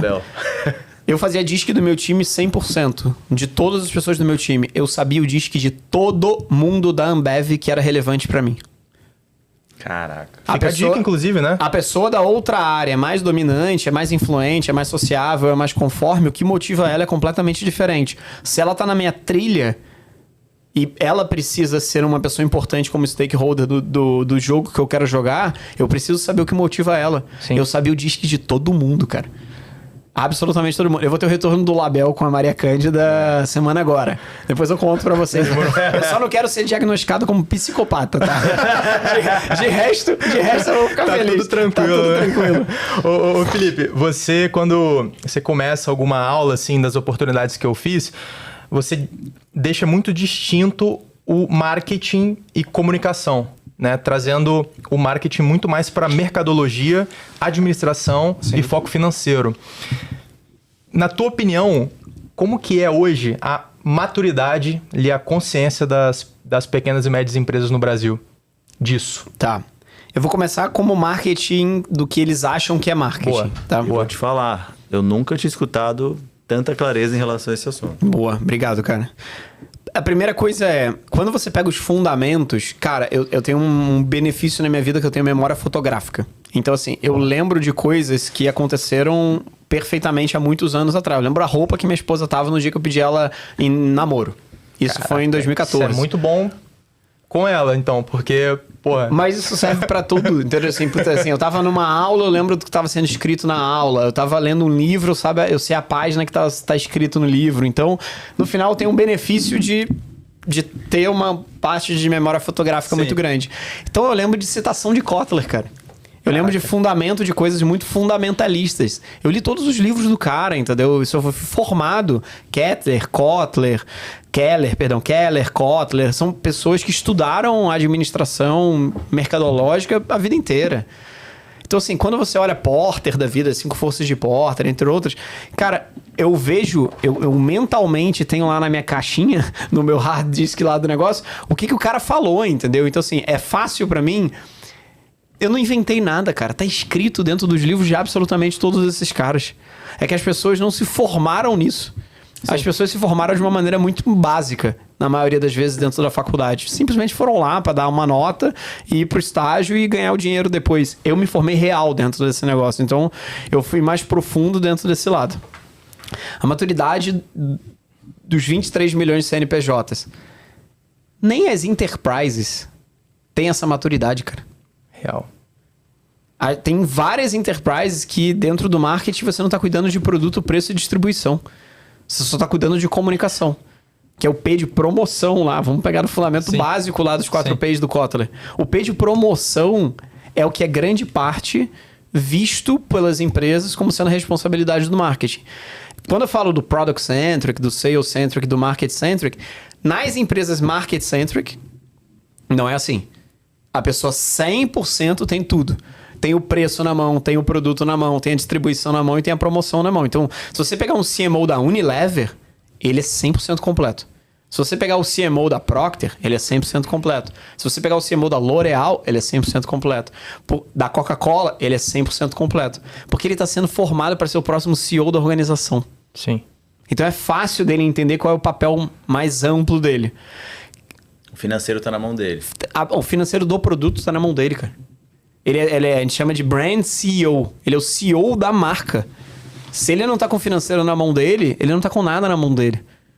Ele precisa entender. Então, assim, essas marcas que são as marketing-centric, como cultura de gerenciamento e de crescimento, é muito fácil de você entender que a maturidade tá essa. Se você falar para qualquer uma das pessoas que gerenciam essas empresas o que eu falo nas aulas, vai parecer meio bobo ainda. Vai falar, caralho, isso é muito bobo, é a realidade. É claro que é. Só que isso talvez seja de 1 a 3% das empresas do Brasil hoje, que são mais marketing-centric. Grande parte das empresas são sales-centric. Né? Tá lá, 90 e tantos % das empresas que eu vejo, a área de vendas que comanda toda a organização, a área de vendas que puxa absolutamente todo o crescimento, a área de vendas que faz tudo.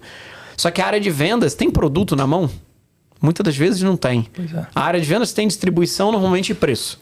Que são as duas principais variáveis que estão dentro de grande parte das áreas de vendas. E aí, simplesmente, elas veem essas duas coisas como as únicas alavancas dentro do sales, nas empresas de sales-centric. Ou eu mudo preço, ou eu mudo distribuição. Então, ela fica apaixonada pelo canal e ela fica apaixonada pela mudança de preço. E ela fica fazendo isso absolutamente o tempo inteiro.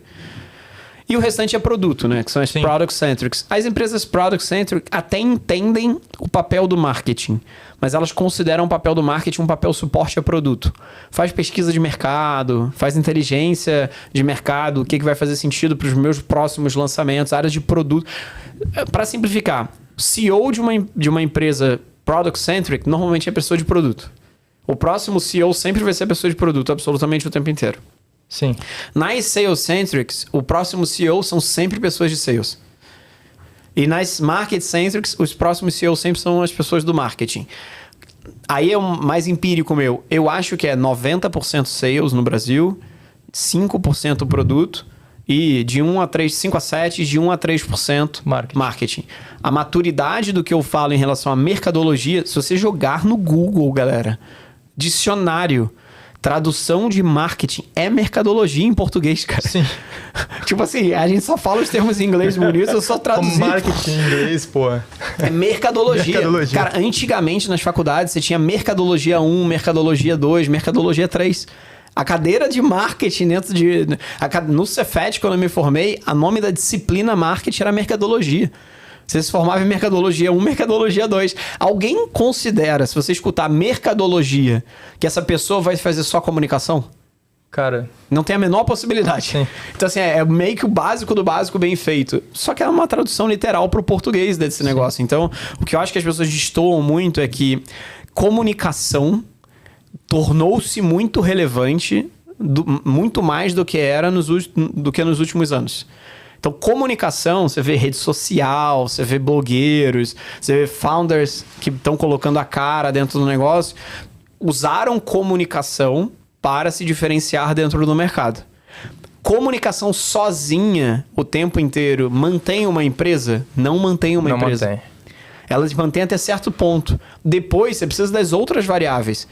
Quantos infoprodutores vocês conhecem que utilizaram comunicação e depois não se mantêm como empreendedores, como empresários, como empresa, porque não olharam produto, porque não olharam preço, porque não olharam todas as outras variáveis de gestão mercadológica como um todo. Simplesmente pegaram um benefício de comunicação das redes sociais, formarem pessoas muito grandes. E eles falam, mas aquela pessoa não tem tanto conteúdo assim de produto, está ganhando muito dinheiro. Essa é um pouco da realidade. Sim. É claro que ela vai ganhar dinheiro, mas também não se sustenta pela perpetuidade, não é perene, toda essa lógica. Então, te respondendo, eu acho que tem uma maturidade muito pequena do que eu falo, mas eu tô tentando, é quase como uma missão de vida, tentar ajudar. Por que eu dou aula? Para tentar ajudar as pessoas a entenderem o que faz a diferença para dentro do negócio. Porque tem negócios onde comunicação vai ser uma principal alavanca.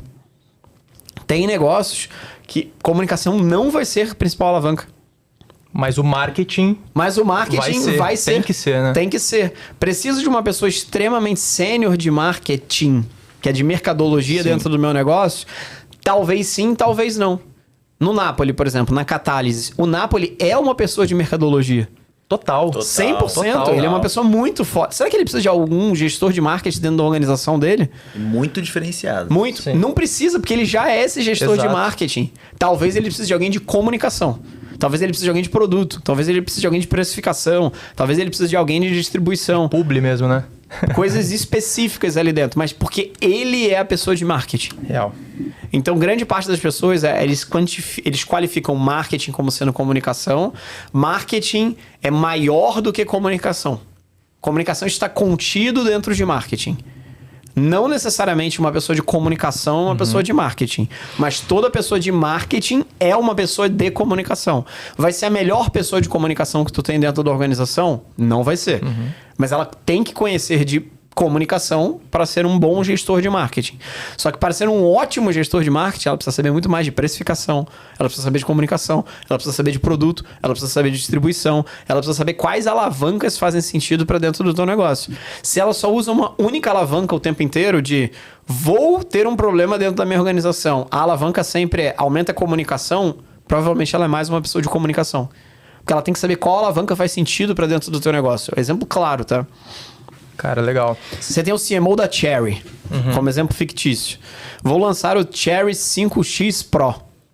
O carro custa R$159 mil. Beleza? O que um CMO, entre aspas, de comunicação vai fazer para lançar esse carro? Ele vai pegar R$30 milhões, vai brifar uma agência, vai ter uma campanha criativa, vai colocar dentro dos meios de comunicação de TV, de rádio, de outdoor, de mídia paga, de influenciadores e tudo mais. E esta vai ser a alavanca que ele vai pensar. Concorda? Sim. Essa não é uma pessoa de marketing. Essa é uma pessoa de comunicação. Ele é o Chief Communication Officer. Ele tá olhando só a comunicação. Uma pessoa de marketing faria o quê? Cara, comunicação pode ser uma das variáveis. Deixa eu tentar entender quais outras variáveis são mais importantes para dentro desse lançamento, para dentro dessa categoria. Preço é grande parte uma variável importante para diversas categorias. Será que se eu pegar esses R$30 milhões e transformar em preço, será que eu não vendo mais? Eu dar um desconto de 30, 40 mil reais dentro do carro, ao invés de vender por 159 mil, eu vender por 99 ou 119 mil reais. Será que eu não vou vender mais?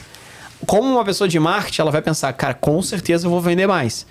Mas deixa eu ver o que impacta em posicionamento, para eu saber se eu posso vender a 159 mil e não quebrar a marca, num ponto de vista de longo prazo. Porque simplesmente botar um preço mais baixo, eu vou com certeza vender mais. Sim.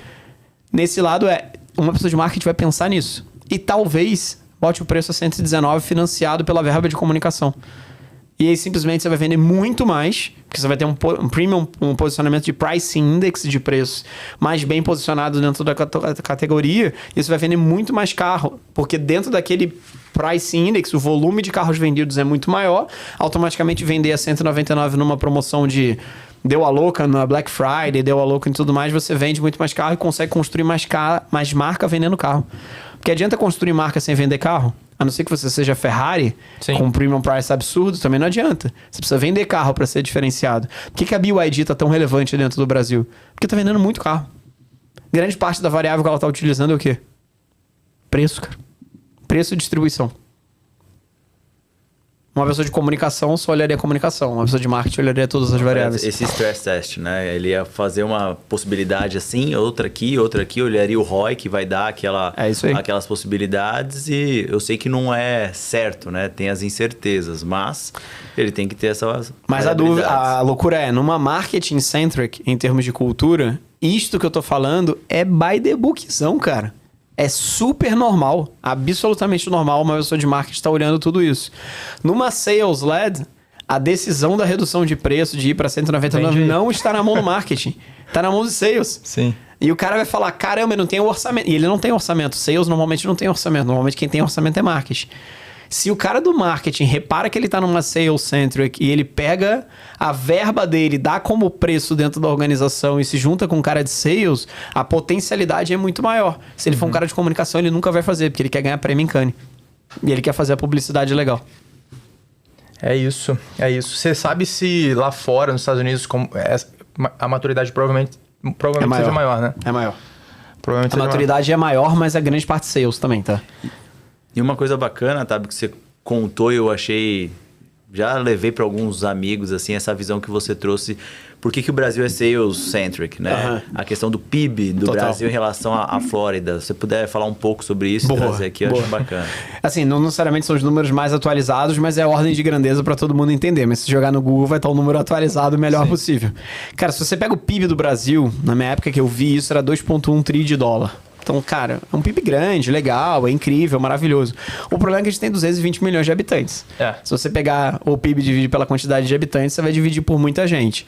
O PIB da Flórida, que é o quarto maior estado americano, é 1,9 tri de dólar. Também não sei se é mais ou menos, mas vai ter uma ordem de grandeza parecida. Concorda que é parecido? Sim. 2,1, 1,9 e tudo mais. O problema é que existem 20 milhões de pessoas na Flórida. Nossa, 10%. Então, assim, quando você divide um negócio pelo outro, a renda disponível para consumo, a renda disponível para diversas coisas, ela é muito maior. Então, a propensão a você fazer alocação de investimentos e outra coisa, ela é muito maior, porque você tem uma operação mais saudável como um todo. Eu brinco que é melhor abrir uma pizzaria na Flórida do que empreender no Brasil. Daria mais certo. Você consegue... Porque assim, numa micro-região, você vai pegar um mallzinho pequeno da Flórida, sim, numa micro-região, vai ganhar dinheiro. Porque naquela micro-região tem muita gente com capacidade monetária de comprar tudo ali. Então você não é tão refém às variáveis que estão ali dentro.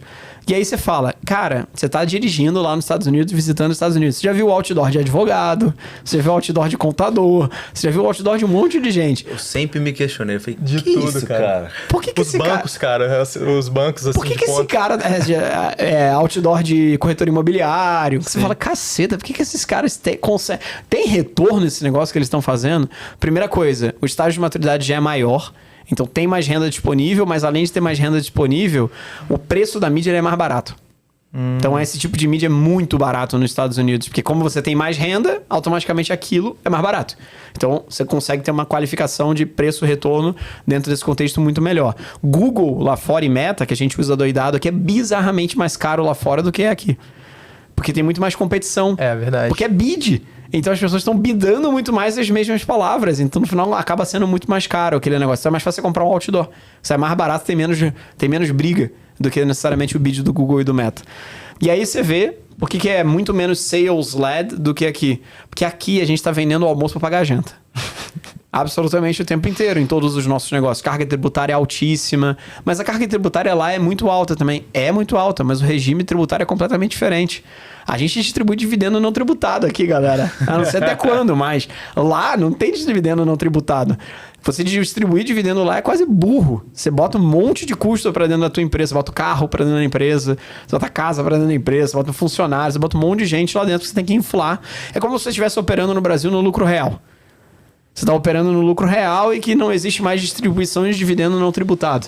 Sim. O que você vai fazer? Ao invés de você pagar 32% de imposto lá no lucro real, no CSL e RPJ, você vai aumentar basicamente o teu custo dentro da tua organização. Vai ficar com lucro zero. Vai ficar com lucro zero e vai manter a operação dessa forma. Isso acontece nos Estados Unidos o tempo inteiro. G63. Sabe por que tem muita G63 nos Estados Unidos? Porque G63 é carro que você tem... G63, Escalade, todo esse negócio. É carro que você pode usar como transporte executivo dentro da organização. Então você compra esses carros e bota dentro da empresa.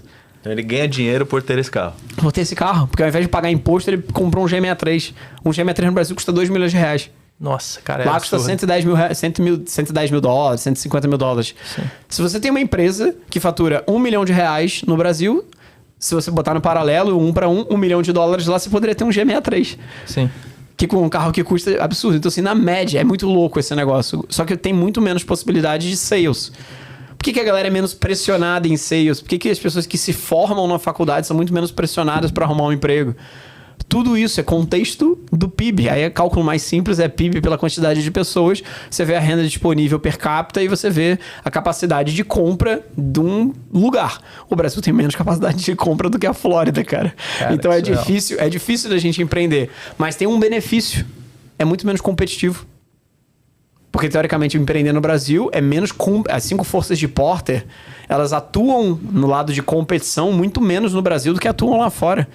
Se você abre uma pizzaria lá fora, quantas pizzarias iguais às suas, no mesmo preço, numa localização muito próxima, não vai ter? Muito mais. Vão abrir do lado. Mas as duas vão ser consumidas.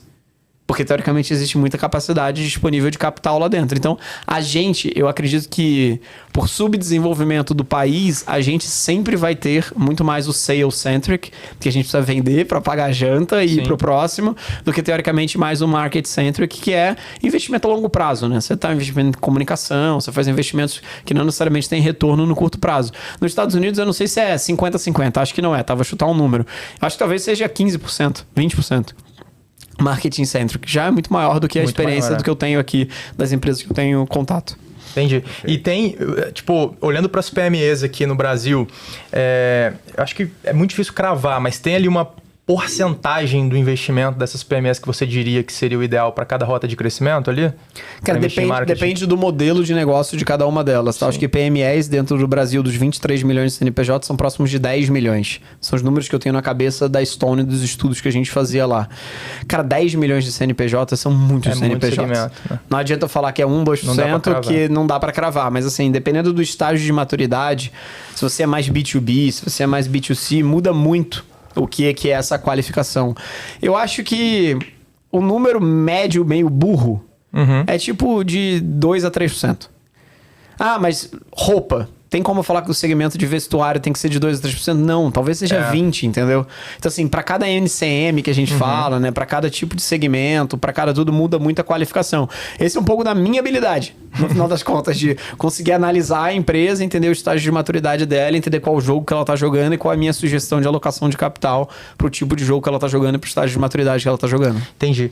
Ô Felipe, eu gosto muito de estudar aquela metodologia ágil. Tem um livro também que eu adorei ler, inclusive recomendo, do Eric Ries, que é a Startup Enxuta, que ele traz aquela ideia do fail fast, learn faster. Legal. Dentro da sua trajetória, você já passou por bastante situação, tanto como board ou como diretor e tudo mais, já teve alguma situação, compartilha com a gente algo que te marcou, que você errou rápido e teve que corrigir mais rápido ainda, aprender mais rápido ainda?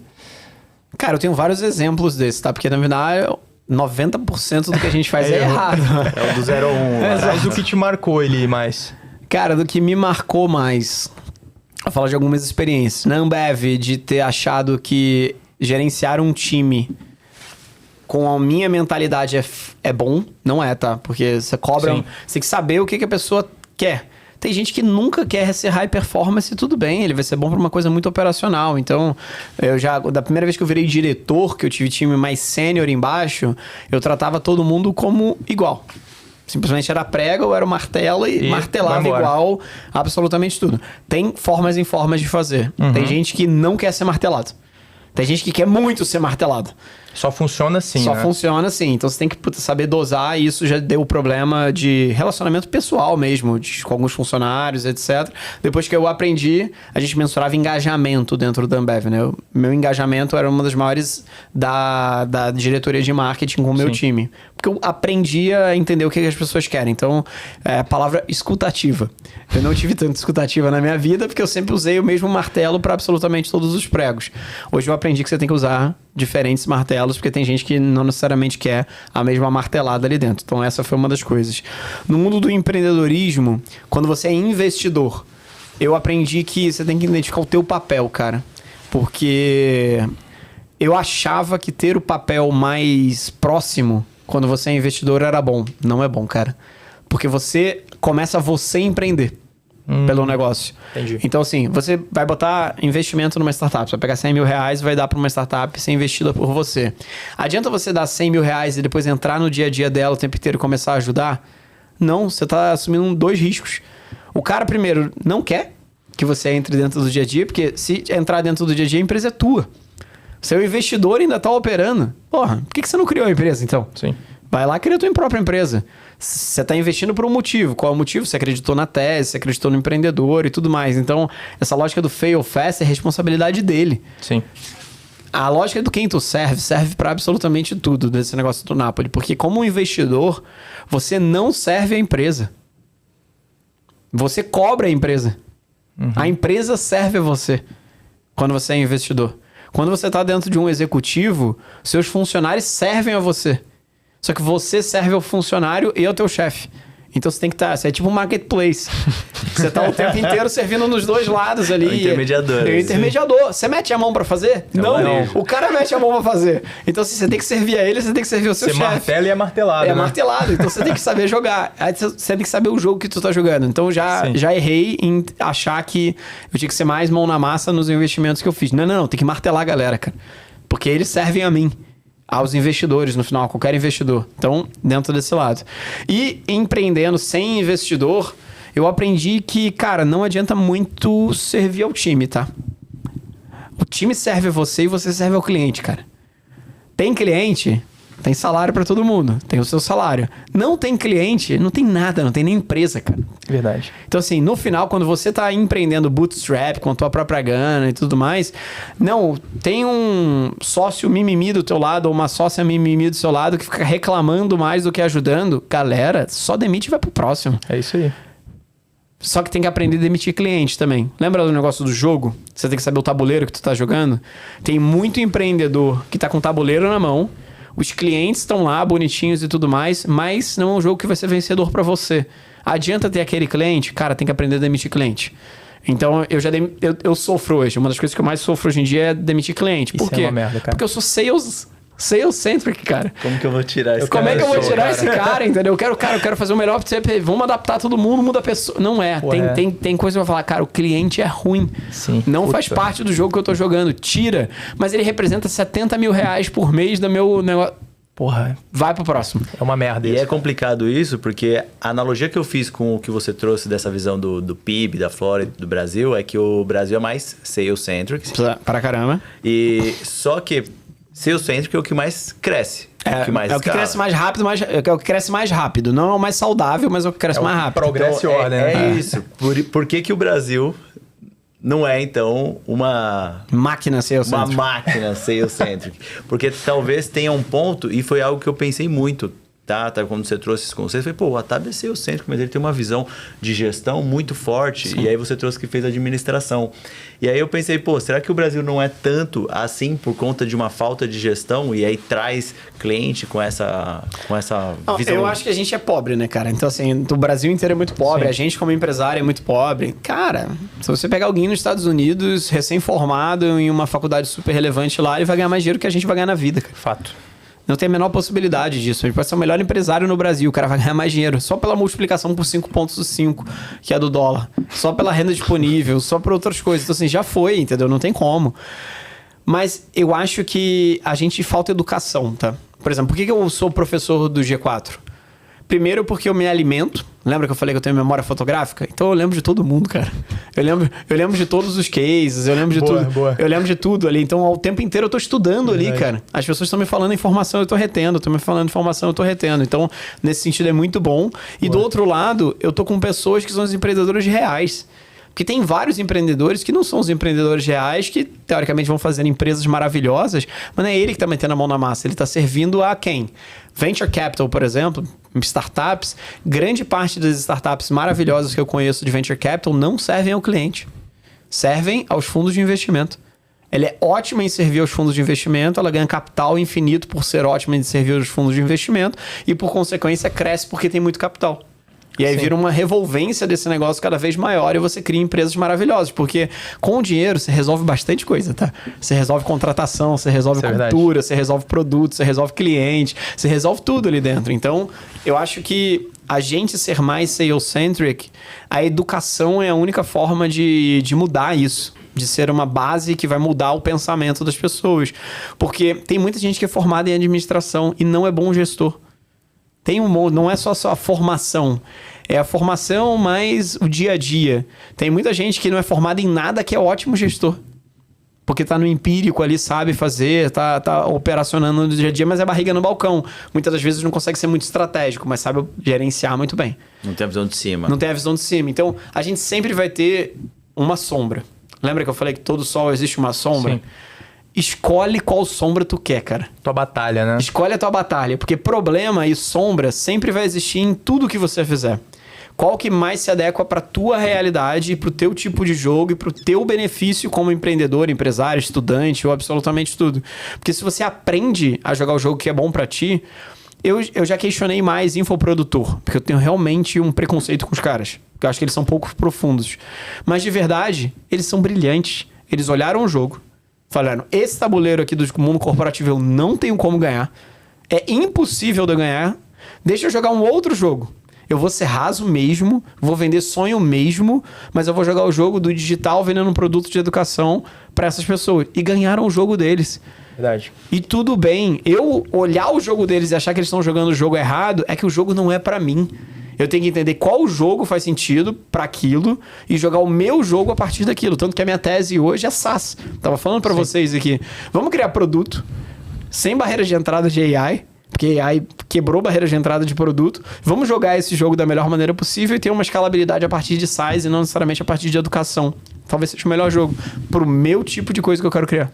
Cara, real, essa galera do infoproduto, eles estão direto lançando alguma coisa, porque eles sabem que não vai ser perene aquele produto que eles lançaram naquele momento, né? Uma vez eu perguntei uma coisa dessa pra uma pessoa que tava fazendo isso, ela falou, sabe o que ela trouxe? Eu falei, cara, mas isso não é perene, isso não cria um ativo, isso não... Como que você olha isso no longo prazo?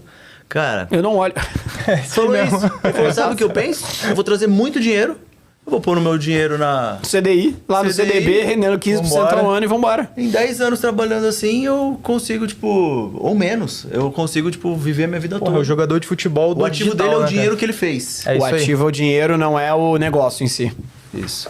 É isso aí, cara. Ô Felipe, você trouxe essa cultura da Ambev de curva forçada, olhar só pra frente também pros seus negócios hoje? Tipo, de demissão ali, se o cara não performa, e aí tem uma porcentagem do quadro que você, Cara, eu não tenho tanto processo dentro das minhas empresas, são empresas muito pequenas, né? A maior delas tem 20 pessoas. A minha curva forçada é a curva forçada de não entregar o resultado, tá fora. Tchau.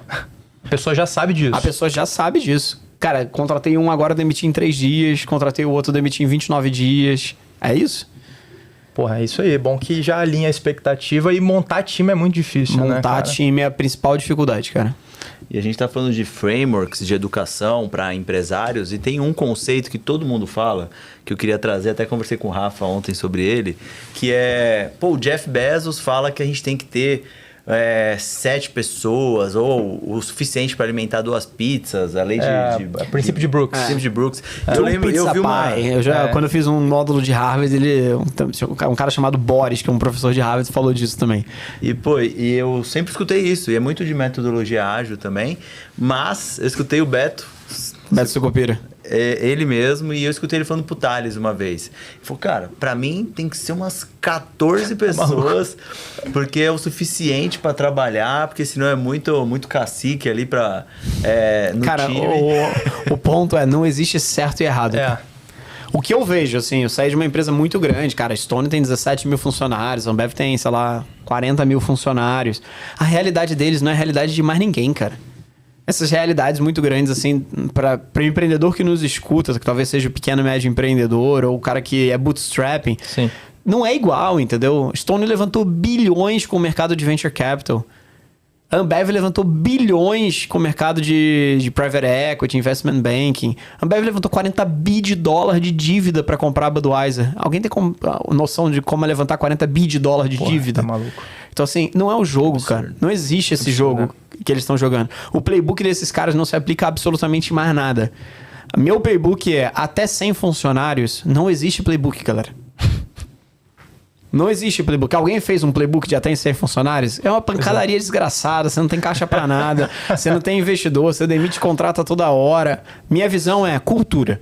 Cultura, né? Mínimo. Assim, cara, até 100 funcionários, a única coisa que você deveria olhar, é cultura. Porque não adianta contratar o expert do expert para uma empresa de 100 funcionários. Se ele não tem a cultura da organização daqueles 100 funcionários, não tem a menor... A gente pode contratar o Jeff Bezos para essa empresa de 100 pessoas. Não vai dar certo se ele não tiver a cultura daquela organização. Então, a única coisa que eu dou de dica é cultura. Até 100 funcionários só contrata pelo alinhamento cultural e quanto essas pessoas estão fazendo. E no meio do caminho, se vocês tiverem uma cultura muito forte, vocês vão aprender a melhor forma de executar até 100 funcionários. É porque vai errar muito, Vai errar muito. E depois, aí você vai para uma outra coisa. Quando você vai de 100 para 1000, lá você contrata especialista. Ou PhD. Ou PhD, entre outras coisas. Depois de 1000, eu nem sei o que esses caras fazem, entendeu?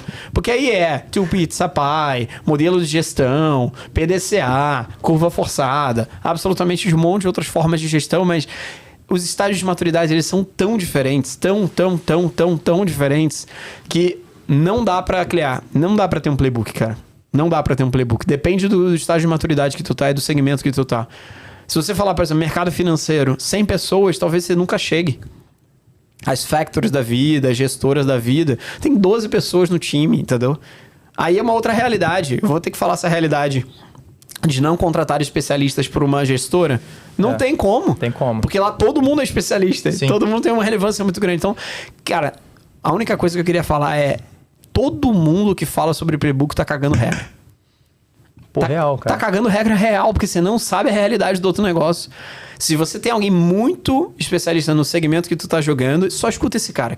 Porque todo o restante é cagação de regra. Tem que ser muito nichado. Tem que ser muito nichado. Bater muito a cabeça e ele vai trazer aquilo mais redondo. Que aí ele vai trazer aquilo mais redondo, exatamente. Cara, pegando até esse gancho de montagem de time, contratação, eu conheço muita empresa que acelerou demais e quebrou.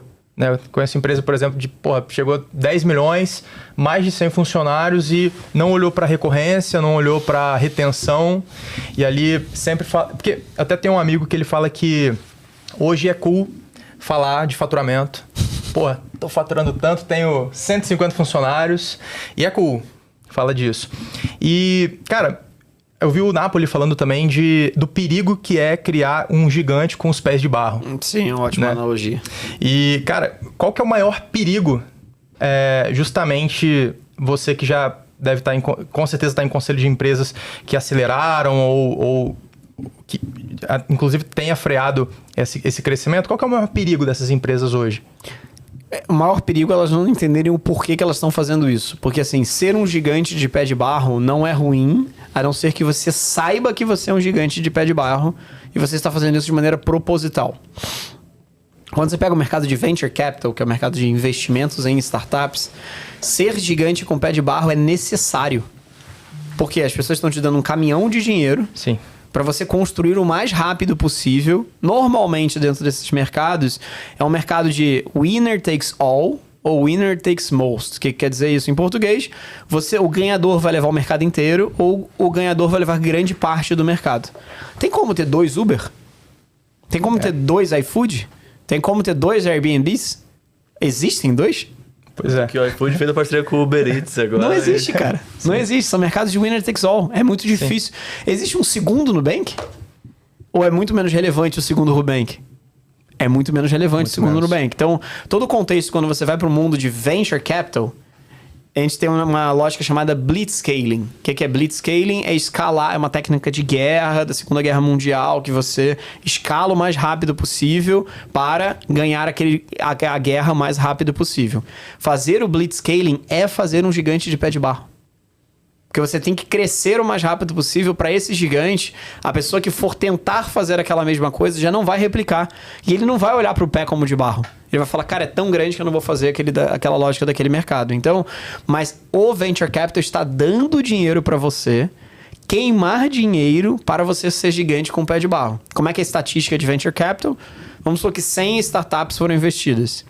90% delas vai morrer. 100% morrer. 9% delas vai retornar só o principal do que você colocou, botei R$100, vai voltar esses R$100, e 1% delas vai ser multiplicada por 100. Vai virar um Nubank. Como é que é a lógica dos fundos de investimento? Como eu não sei quem vai ser 1%, que é uma probabilidade estatística, eu vou tentar fazer o spray and pray, vou botar o máximo de gente possível e rezar. E no meio desse caminho, eu tenho que forçar a galera a tentar virar um gigante de pé de barro. E se não virar um gigante, eu quebro o pé dele. O Venture Capital, minha visão sobre Venture Capital, eles são obrigados a fazer a sua startup quebrar. Porque se ele não está fazendo a sua startup quebrar, ele não está fazendo o papel dele.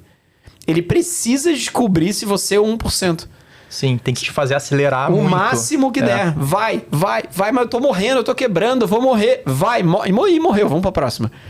Pra tentar achar que é 1%. Essa é a realidade. Então, assim, depende da ambição do empreendedor.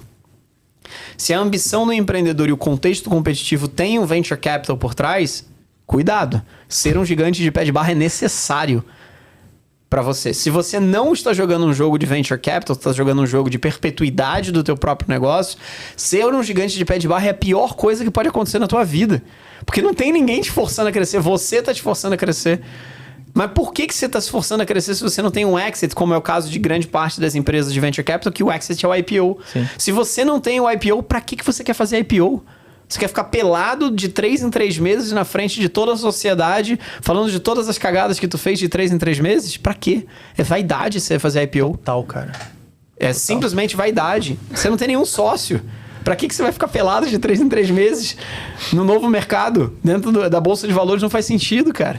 Então, assim, ser um gigante de PR Barra, novamente, depende. Depende. Se você é um empreendedor bootstrapping, que você está colocando seu próprio dinheiro e você está gerenciando a sua própria empresa para ter a perpetuidade, pagar dividendo para todos os seus sócios, toda a sua família e deixar para os seus filhos, ser gigante do pé de barra é horrível. É completamente horrível. E a grande parte das necessidades das empresas. Crescer nesse mercado a qualquer custo é idiota. Porque você vai quebrar crescendo, que aconteceu no seu exemplo. Quebrar crescendo dentro do mercado de venture capital é a coisa mais inteligente que você pode fazer na sua vida. Sim. Porque o objetivo é spray, estou espalhando, e praying, estou rezando para alguma daquela dar certo. Você quebrou uma empresa, quer dizer que você não vai conseguir fazer outra empresa dentro do mercado de venture capital? Mentira! Ele quer que você faça a próxima e ele vai te dar dinheiro igualzinho. Você já escutou lá o cara da WeWork que Sim. entre aspas, quebrou o WeWork e agora tá fazendo de novo e levantando o PPT? Pois é. É isso, cara. Que a galera não, é que a galera não entende como é que é o jogo. Eu acho que é de hospitalidade, moradia, alguma coisa assim, Exato. né? Ah, tá. Então, assim, quando você olha, você não tá entendendo o jogo que você tá jogando, cara. O jogo que você tá jogando é servir o Venture Capital aqui. É isso, cara. No jogo da perpetuidade, você tá servindo a você e a sua família e todo mundo. Ser um gigante do pé de barra é horrível. Se você tá jogando um jogo, por exemplo, para vender a tua empresa por um estratégico, primeira coisa é, você não cria uma empresa para ser vendido por um estratégico. Você fez isso durante vários anos, um estratégico olhou e falou, legal esse negócio, deixa eu comprar a tua empresa. Mas o valuation é muito menor do que as outras. Sim, é muito menor. Porque ele está comprando a perpetuidade que você teve dentro do negócio e daí sim você comprou a empresa. Então, o gigante com pé de barra é maravilhoso. E entra na conta do equity. Entra na conta do equity. Ele entra na conta do equity dentro. Vai ser uma deflação ali dentro do equity que eu tô comprando. Então, depende. Depende, né? Aprende o jogo que tu tá jogando. A quem tu serve. A quem tu serve e a partir disso do quem tu serve, joga o teu jogo. Jogo de venture capital, ser um gigante com pé de barra é necessário. Boa. A não ser que você vire o winner. Depois que você virou o winner, a Nubank não dá pra ser mais um gigante de pé de barra. Não dá. A Stone não dá pra ser mais um gigante de pé de barra. Eles já são os vencedores do Sim. Winner Takes All, do Winner Takes Most. A XP já é a vencedora do mercado, em termos de investimento. Aí já não dá mais. Mas aí ela já tá gerenciando pela perpetuidade. Ela já não tá gerenciando mais pelos investidores. Já é outro game, ela já mudou toda essa lógica. Então você tem que entender qual jogo você tá jogando, a quem tu serve, e aí entender como você ganha esse jogo. Ser um gigante de pé de barra pode ser bom. Boa. Teve um caso que você trouxe, inclusive, de uma empresa que faturava 20 milhões, não deixava caixa, zero lucro, e aí, eu não lembro se você estava na operação, mas fizeram uma pesquisa ali, uma análise cohort, E viram que não tem recompra nenhuma. viram que tinha 50%, na verdade, e aí decidiram reduzir ali o faturamento na metade, mas ao mesmo tempo demitir 70%. E Não aí estava dentro da operação, mas eu falei com o CEO, tá? Boa. Cara, é brilhante, tá? Porque assim, a gente tem... Eu tenho muito costume de estudar mercados. Um mercado que eu fiquei apaixonado quando eu saí da Stone era o mercado de DNVBs, que era o Digital Native Vertical Brands. O que são DNVBs? São marcas, provavelmente nativas digitais, verticalizadas dentro da indústria e que cresceram muito. Tiveram várias nos Estados Unidos, a Bonobos, tiveram várias que cresceram muito, todas elas quebraram. Aí a gente pegou no Brasil e falou, porra, vamos criar vários DNVBs aqui, vai ser legal pra caramba e tal, maravilhoso. Só e foram replica. replicando. E foram criadas várias DNVBs. Essa era uma DNVB. Primeiro problema dentro do Brasil. O V, DNVB, a gente mudou o V para Virtual Brands e não Vertical Brands. Vertical é tipo de nicho, Não, né? vertical eu verticalizei a cadeia, cara. Entendi. Tipo assim, a Bold, barrinha de proteína. Sim. A Bold é uma Vertical Brands. Ela verticalizou a indústria. Ela só para de pé porque ela tem indústria. Mercado de distribuição tá fazendo a mesma coisa, cara. Mesma coisa, verticalização. O que a gente mudou o V foi, vou trazer para o Brasil, vou virar uma marca virtual. Vou utilizar a indústria white label, não vou ser dono da indústria e simplesmente vou ser uma marca virtual. Vou vender através da internet, não vou ter estoque. O estoque vai estar com a indústria white label e vou fazer operacionalização. O problema é que a galera esqueceu de algumas coisas. White label, você bate lá e também tem o mesmo produto. Sim. CAC é caro pra caramba de adquirir cliente. A empresa White Label tá comendo um negócio chamado CMV. Só existe dinheiro dentro de bens de consumo se você tem eficiência de CMV. Se você não é verticalizado, você não ganha dinheiro. Você tem a métrica de vaidade do faturamento. Sim. E aí, cresce faturamento, cresce faturamento, cresce Fabrica, faturamento. Né? Cresce faturamento, não dá nada. Por quê? Porque grande parte está indo pro Google e Meta, que tá comendo. Porque você caro pra cacete. Caro pra cacete. Grande parte está indo pra indústria White Label, que também tá comendo. Sim. Quem tá ganhando dinheiro nesse negócio? A cadeia inteira. Menos o cara. Cara, absurdo isso. Aí, o que ele fez foi, já entendi meu jogo, vou sair da vaidade. Ele tinha 80 funcionários na época, faturava 20 milhões com uma margem horrorosa, quase negativa. Porque ele não era verticalizado, ele tinha uma dependência muito grande de Google e Meta, ele até tinha uma marca legal de nicho, cresceu super rápido em termos de faturamento, mas era pesado a operação, não sobrava nada. Ele rodou a cohort, viu que 50% do produto era recompra, no caso dele era um coletor menstrual, feminino, claro que feminino, né? Mas um coletor menstrual e que tinha 50% de recompra em cima do negócio. Ele falou, cara, vou reduzir minha operação para 10 pessoas, já saiu de 80 para 10, vou manter o meu faturamento não como métrica de vaidade, esquece a vaidade do faturamento, porque eu não tenho efeito de CMV, porque eu não sou dono do próprio CMV, então escalar não adianta de absolutamente nada, porque não tem efeito de CMV tão grande, quem está ganhando dinheiro é a indústria em si. Fez uma boa negociação de prazo de pagamento com a indústria, que é o que interessa para ele, não pagar antes e pagar depois que ele recebe do cliente, e ele deixou de ser capital intensivo. Ele reduziu a operação dele para 10 milhões de faturamento anual, com 2 milhões de lucro líquido, com 10 pessoas sendo gerenciadas e deixando 2 mais bonitinho. Não é melhor? Do que 20 com nada? Que isso, pô. Muito melhor. Saiu da vaidade, né, cara? Saiu da vaidade. Faturamento é ego. Sempre falo isso aí. Depende. Faturamento só não é ego em empresas onde você tem o efeito de CMV dentro do negócio. O que é efeito de CMV? Quanto mais tu cresce, mais barato fica o produto, melhor você compra, melhor você vende em termos de preço. Efeito de CMV só não é vaidade em varejo.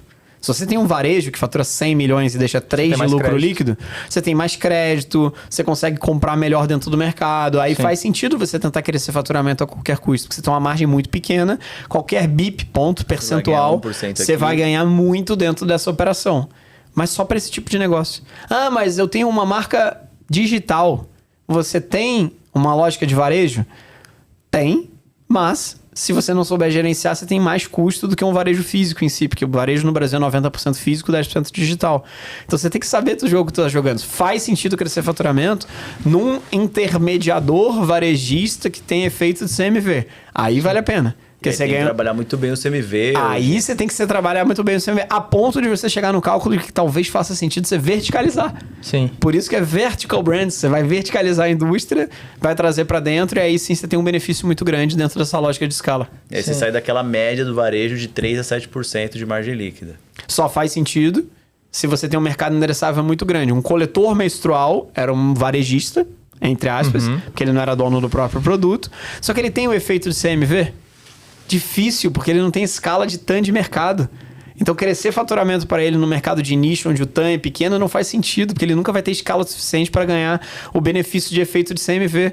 É preferível não escalar, assumir um prazo de negociação maior de prazo de pagamento do fornecedor, vai pagar mais caro, mas ele equaliza fluxo financeiro de dentro do negócio, não fica capital intensivo e ele ganha mais dinheiro fazendo isso com previsibilidade.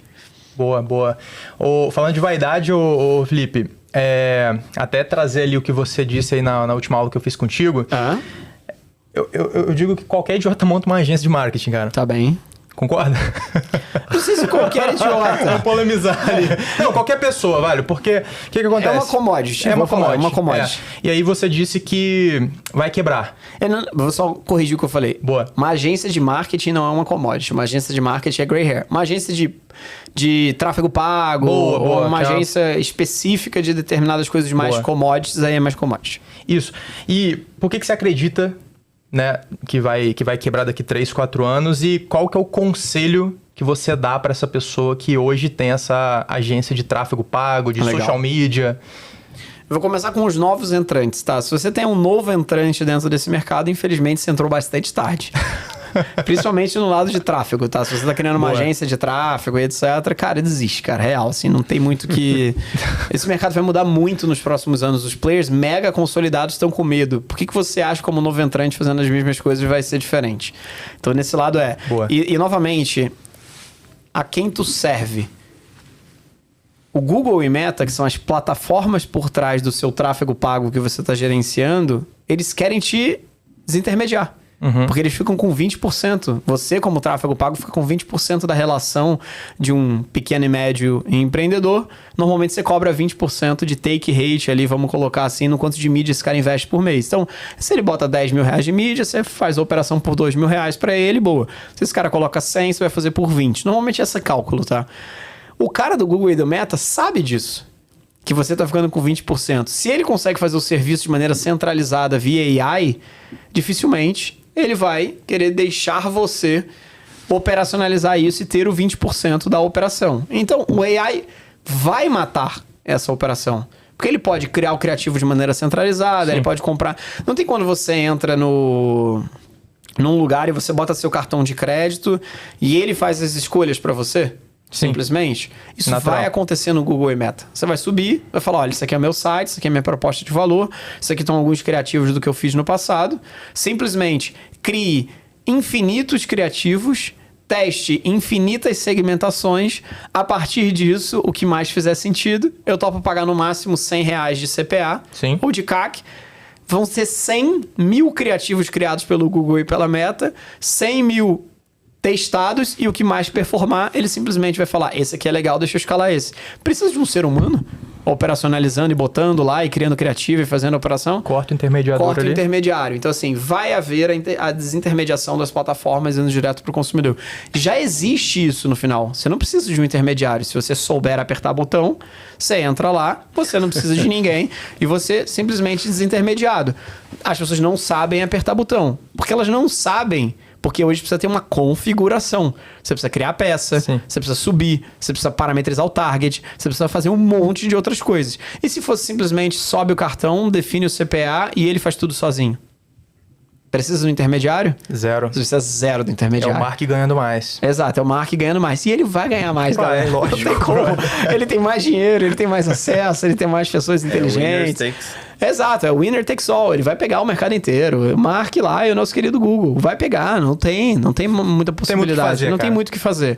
Então, dentro desse lado, se você é um novo entrante, cara, escolhe outro mercado para entrar, porque eu acho que vai ser melhor para você. Se você é um player muito consolidado ali dentro, para mim, eu acho que você tem duas visões. Ou você vai diversificar negócio, porque para mim, se você já é um player ali dentro, você tem muita base. Você tem muita base de clientes. Se você tem muita base de clientes, você pode botar novos produtos ali dentro, que simplesmente não vão ser tão commodities assim, e você vai conseguir ganhar algum tipo de produto. Talvez você pode virar originador de mercado financeiro, você consegue botar coisa ali para dentro, você consegue ser implementador de CRM, você consegue ter outras verticais ali dentro, que não necessariamente vai ser só o tráfego pago para se diferenciar. Mas saiba que tem alguém mirando na tua cabeça. A bala já foi dada. Ele já atirou. O Markzinho lá já atirou. O Google já atirou. Ele só não chegou ainda. Em algum momento vai chegar.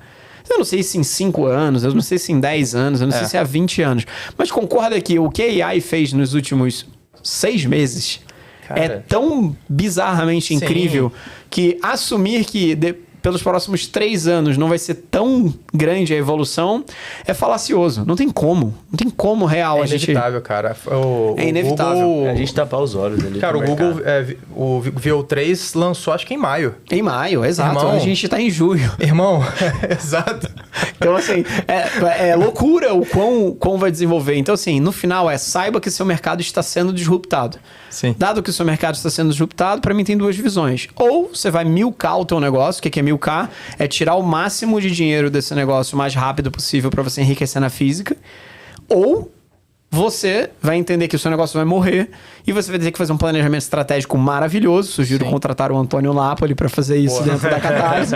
Para você entender que lado você pode ir baseado no teu jogo que você gosta de jogar, o tipo de jogo que você vai ganhar, mas tentar jogar o jogo do Mark Zuckerberg e tentar ganhar, não dá.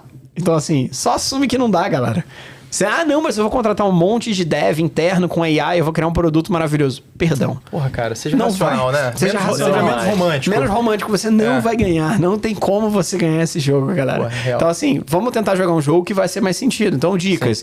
Vai virar uma implementadora de HubSpot, de Salesforce, ou de qualquer outra plataforma de tecnologia. Super legal. Heavy Ops. Heavy Ops também, super legal. Vai fazer coisa. Talvez vai fazer, sei lá, produção de conteúdo via AI, mas não inventa a roda. Não fala você que está inventando. Você vai pegar todo mundo que já está fazendo isso, vai ver o 3, qualquer outra coisa, começa a desenvolver coisas legais 100% como produtor em relação a isso. Começa a tentar entrar em nichos. Vou ficar muito especialista nesse nicho. Consegue ir para produto. Dado que você é muito bom, aproveita e verticaliza em produto e começa a criar produtos você mesmo e começa a acelerar produtos você mesmo. Então, eu acho que assim, cada um vai ter uma solução própria. Nos meus negócios, eu sei que eu tô com a bala na cabeça também, porque eu tenho agência de marketing, eu tenho tudo isso. O que eu tô fazendo eu tô diversificando. Aprimorar, né? Aprimorar e diversificar em o máximo de negócios possíveis, porque quem acha e acredita no futuro sabe que AI vai ser parte desse futuro, só que ninguém sabe futurologia. Ninguém vai acertar o que tá ali dentro. Então, eu sou com um cara extremamente racional e estatístico, eu tô usando a estatística para diversificar o máximo de negócios possíveis, para daí sim, para daqui um futuro mais próximo, eu entender o que vai fazer mais sentido, e aí sim eu acelero um dos negócios que estão sendo criados. Uma baita dica aí pra galera que tá entrando. Então, você que tá entrando, saia. Corra para as montanhas.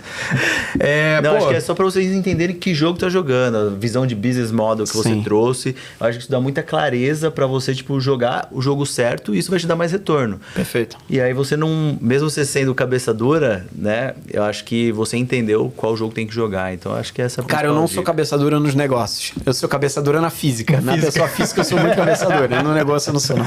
Boa. Ô Felipe, a gente vai já pro encerramento aqui. A gente tem um bate-bola pra fazer contigo. Você quer dizer, é difícil não responder tão rápido, mas... Não, eu vou responder rápido. Vai lá. Bora lá. Qual foi o maior tapa na cara, Felipe, que você já tomou na vida, dos negócios, que fez você virar a chave? O maior tapa na cara foi ter migrado pra Stone e achado que o playbook da Ambev ia ser aplicado na Stone. Boa. Perfeito. Se você pudesse refazer um momento profissional, qual seria? Refazer um momento profissional? Cara, não ter empreendido mais cedo, cara. Eu acho que eu poderia ter empreendido um pouco antes. Eu tô empreendendo há 3 anos, eu acho que há 6 anos atrás poderia ser um bom momento de empreender. Vou falar de legado. Se você olhasse assim, poxa, daqui 30, 40 anos, Felipe Attabi, pelo que você quer ser reconhecido? Cara, Brasil, tá? Mas eu queria ser reconhecido como uma pessoa que é realmente de marketing e ter ajudado as pessoas dentro do Brasil que marketing não é só comunicação, marketing é muito mais que isso. Eu conseguir ter ajudado muitos pequenos e médios negócios, porque eu acho que esses caras movimentam o PIB, 1/3 do PIB brasileiro são pequenos e médios negócios. Eu acho que trabalhar com empresa grande é fácil, trabalhar com empresa pequena e média é bem difícil e eu quero ser reconhecido como uma pessoa que realmente ajudou muito pequenas e médias empresas e ajudou a mudar o marketing no Brasil. Pô, Hirato, você já faz isso, cara. Obrigado, cara. Por último, então, se fosse pra você escolher uma pessoa pra conversar, só você e ela aqui na tua frente no podcast, quem seria? Cara... Viva, né? Viva. Não, eu ia falar um morto, mas vou falar no vivo, então. Cara, eu adoraria falar com o Steve Jobs, cara. Steve Jobs não, perdão, o Jeff Bezos. Jeff Bezos, meu carequinha predileto. Sabe por quê? Porque esse cara, ele vê o mundo para um mundo muito diferente. Eu acho que ele não é tão maluco quanto o Elon Musk. Sim. Eu acho que ele não é tão revolucionário quanto um Mark Zuckerberg da vida, entre outros e tal. Eu acho que ele é um cara mediano e que botou pra fuder, cara. Ele realmente é um cara muito foda, assim, num by the bookzão, assim. Cara, ele criou um marketplace de livro, depois ele se adaptou e criou a AWS, que é uma infraestrutura de tecnologia. Agora ele se adaptou de novo e criou a Amazon Ads, que fatura 39 bi de dólar, que, puta, tá competindo com o Google e com a Meta. Esse cara tá competindo com todo mundo, entendeu? O cara criou a Amazon Prime, tá competindo com Netflix. Assim, concorda que ele compete com absolutamente todas as empresas? Não, é bizarro, cara. Ele concorre com todo mundo. E não é um cara hiper genial. Ele não tá dando ré em foguete. Ele não tá fazendo nada muito bizarro, assim. Sim. Ele tá pegando infraestruturas que já existem e adaptando dentro dessas infraestruturas que já existem na visão de mundo dele, de gestão daquele negócio e ganhando dinheiro fazendo isso de maneira muito bem feita. Então, pra mim, eu não acho que ele é um inovador. Ele eu acho que é um grande copiador que copia muitas coisas, melhora muitas coisas e se torna muito referência mesmo copiando muitas coisas que já existem. Então, ele é brilhante sendo médio, cara. Copia e aprimora, né? Copia, aprimora, copia, aprimora, copia, aprimora. Puta, existe coisa mais brilhante do que isso. É bizarro. Ele fala que não muda algumas coisas ao longo do tempo, né? Ele fala que o cliente sempre vai querer um preço menor. Então, o negócio do flywheel lá, quem criou a lógica do flywheel foram eles. Quem criou a lógica de gestão do six-page memo, que é ao invés de fazer a apresentação, fazer um memorando de 6 páginas, foram eles. Cartas lá do Jeff Bezos. Existem as cartas do Steve Jobs? Não, existem as cartas do Jeff Bezos. Então, assim, é muito louco. Assim, ele tem playbooks muito simples. Ele é um cara simples nesse sentido de gerenciamento de empresa e ele realmente fez muita diferença dentro dos negócios. Então, eu gostaria de ser mais parecido com ele, assim, concorda que ele tá fazendo várias coisas ao mesmo tempo? Sim. Algumas delas estão dando certo, outras duas estão dando outro errado, mas ele tá se adaptando, né, desse meio mundo adaptado. Alguém já viu AI, falar da AI da Amazon? Não. Verdade. Não tá falando quase nada, assim. Puta, tá falando das outras AIs, muito mais relevantes. Sim. Mas ele tem uma AI que tá no nosso dia a dia muito mais do que todas as outras. Qual que é? A Alexa. Alexa, cara. Ela tá no nosso dia a dia.